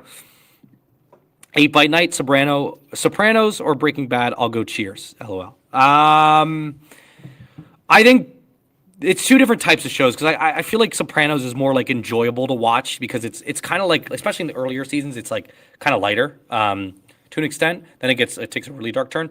But Breaking Bad is like thrilling. Like Breaking Bad is like when you start your rewatch, even like every year, you do it and you're like, oh man, like I'm staying up till 4 a.m, like watching the Ozymandias episode because I finished season 5 like in this one rewatch, like this one session. It's a crazy rewatch. It's amazing. But yeah, I'll go with Breaking Bad though. I'll give you an answer. It's Breaking Bad. That's no knock on Sopranos. I love Sopranos. I'm actually like a recent Sopranos watcher. Like I only watched The Sopranos for the first time this past year, or sorry, in 2025. So yeah. But I got around to it. Quick reminder. Hold on. Quick reminder. Have to give a reminder. We're giving away a jersey, folks. Okay, we are giving away a freaking jersey on this stream. Not on this stream, on the next stream. We're going to be doing spinning the wheel. So here's the deal. For every $1 that you submit via Super Chat, every $1 you submit is 1 ticket towards winning this jersey. So, for example, if you submit a $20 Super Chat, you get 20 tickets. I will be spinning the wheel at the end of next stream. At the beginning of next stream, which is tomorrow, after the game against the Rangers. And you will be able to pick any Devils jersey that's a Fanatics breakaway of your choosing. Okay, so you can get a Jack Hughes jersey, you can get a Nico Hischier jersey, you can get a freaking Siplikov jersey. I don't care. We'll figure it out. So yeah, get your super chats in and ask a question too, because we have like 30 minutes to go here, less than 30 minutes to go. Ding, ding, ding, ding, ding, until the trade deadline happens. Before we get underway here. And do we have another super chat? I think we do. Okay. 8 Byte Night says, was trying to super chat for Go Curry Newark, William Street. If I don't check it out today, I will be checking it out at some point. So thank you for passing along the recommendation there. One moment. Oh my gosh, I lost my spot in the comments. So I'm going to have to pick a random comment.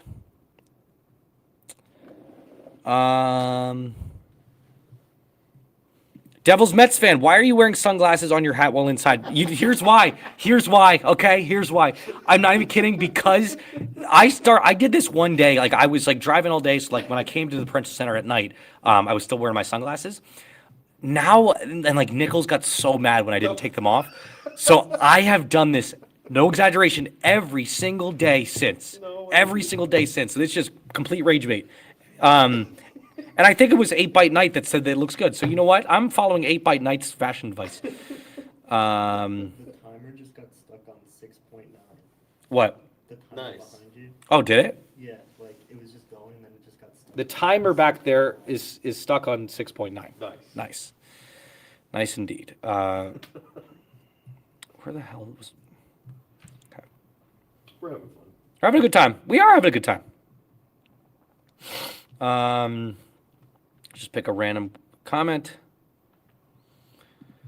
Tim Gibson, has Brad peaked? And have we seen his best? I don't know. I think he's still got some in the tank. But this year is definitely not giving you any promise, right? He hasn't been the same player since like Ovechkin like leveled him earlier this year. You see that a lot anytime you ask about Brad. Maybe it's an injuries thing. Maybe it's a confidence thing. Maybe he just needs an offseason to kind of just refresh. Whatever the case may be, he's not looked like the same player that nearly looked like the same player that he was in years past. And it's definitely a concerning thing. So we'll see.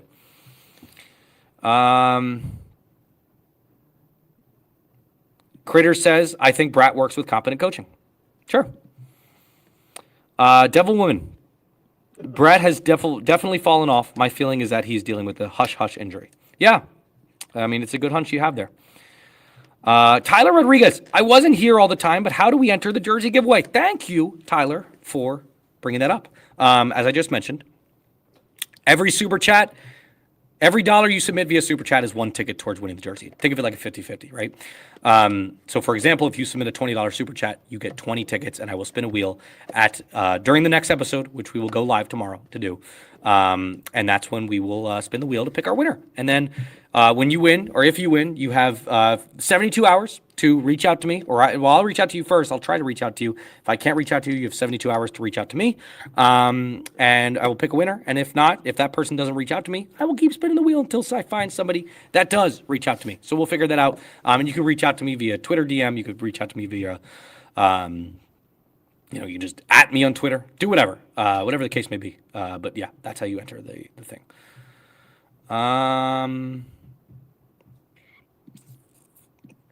We have another super chat. Critter says, being an hour behind chat is so on brand for Novo. Listen, call me out, Critter. I can try to get caught up. If you guys want me to skip some, would you guys prefer if I skipped some? Listen, I'm not an hour behind. I'm like 30 minutes behind. And it's Nichols' fault. Right. All right, I'm gonna try to go a little faster here. The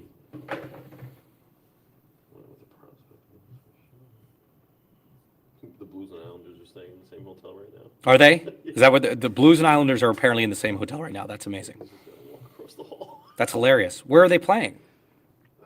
San Jose. Yeah. Oh, okay. All right, we'll just pick a random spot to go here. Dan Ulrich, I think Quinn signs for when Jack is up for extension. They both go to free agency and go to Detroit. Wow.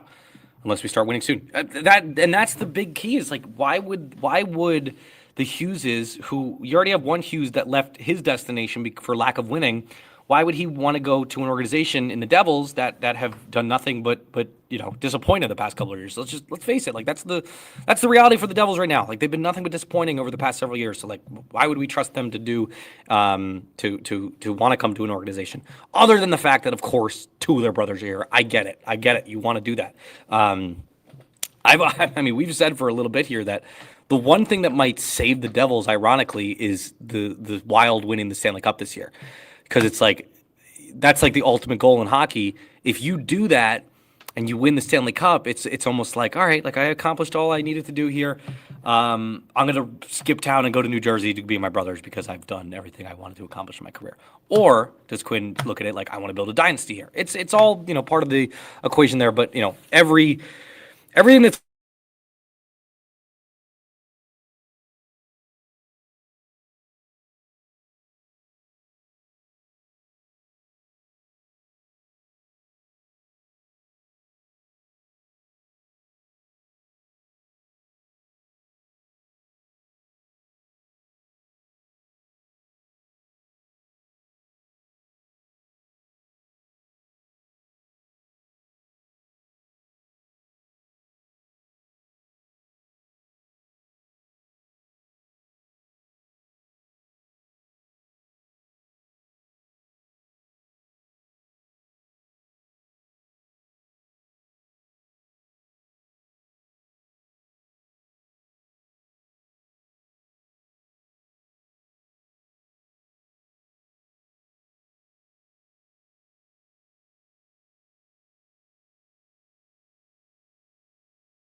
Are we live? Are we live? Are we live? Are we live? Are we live? I'm back. Hold on. Everybody relax. I'm back. Everybody relax. Sorry about that. There was a crazy thing happening, personal thing that happened that I had to address. So I had to take that call. I'm very sorry about that, everybody. All right, we're 5 minutes away and we still have no Devils moves. No Devils moves so far. But with the Sans, the fact that Luke Glendening got claimed by the Philadelphia Flyers, crazy.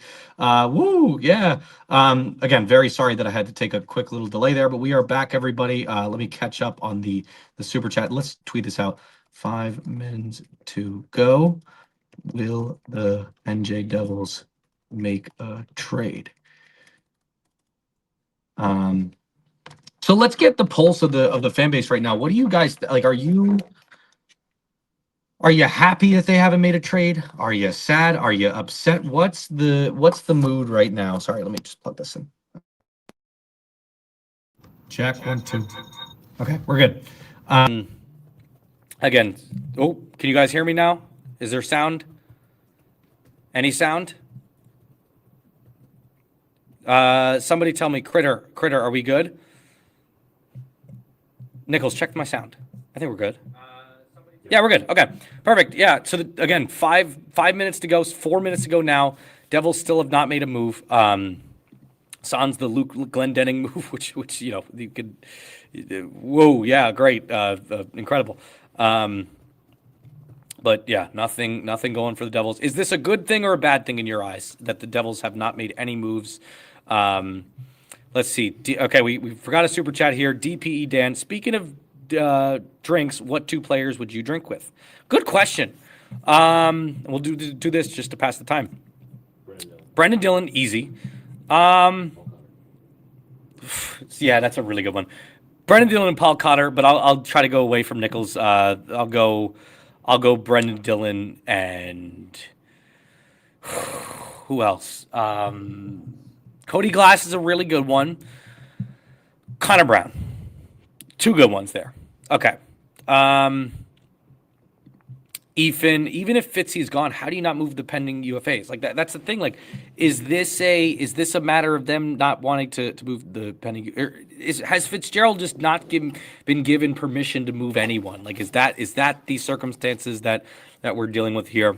You know, we'll get the questions in front of him if he's made available to us afterwards. But you know, if you're in the Fitzgerald should go camp, if he doesn't get a move in, this is kind of, you know, like bad, or sorry, this is good news for you if you're in the Fitzgerald should go camp. Like, him not making a move here, I think should warm your heart a little bit, because I think that, you know, if he's truly like a dead man walking, so to speak, job security wise, then ownership probably would not have given him permission to do anything.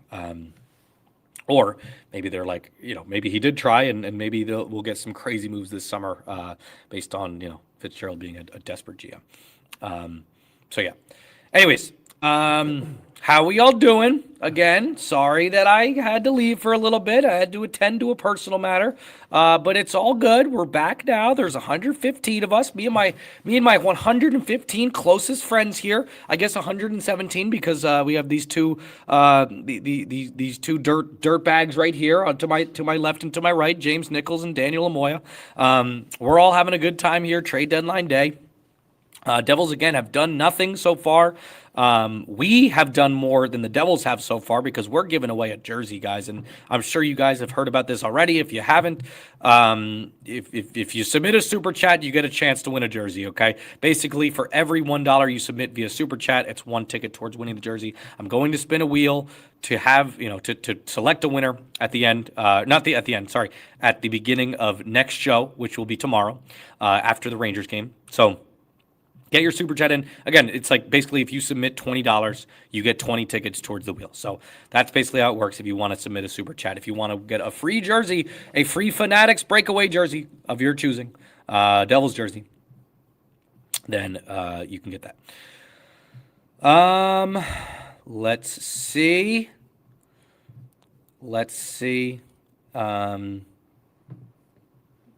Okay, Ethan. Even if Fitzy is gone, how do you not pay or how do you not move the pending UFAs? Great question. I don't know. I mean, maybe it just proves that he's not, as in charge as he wants.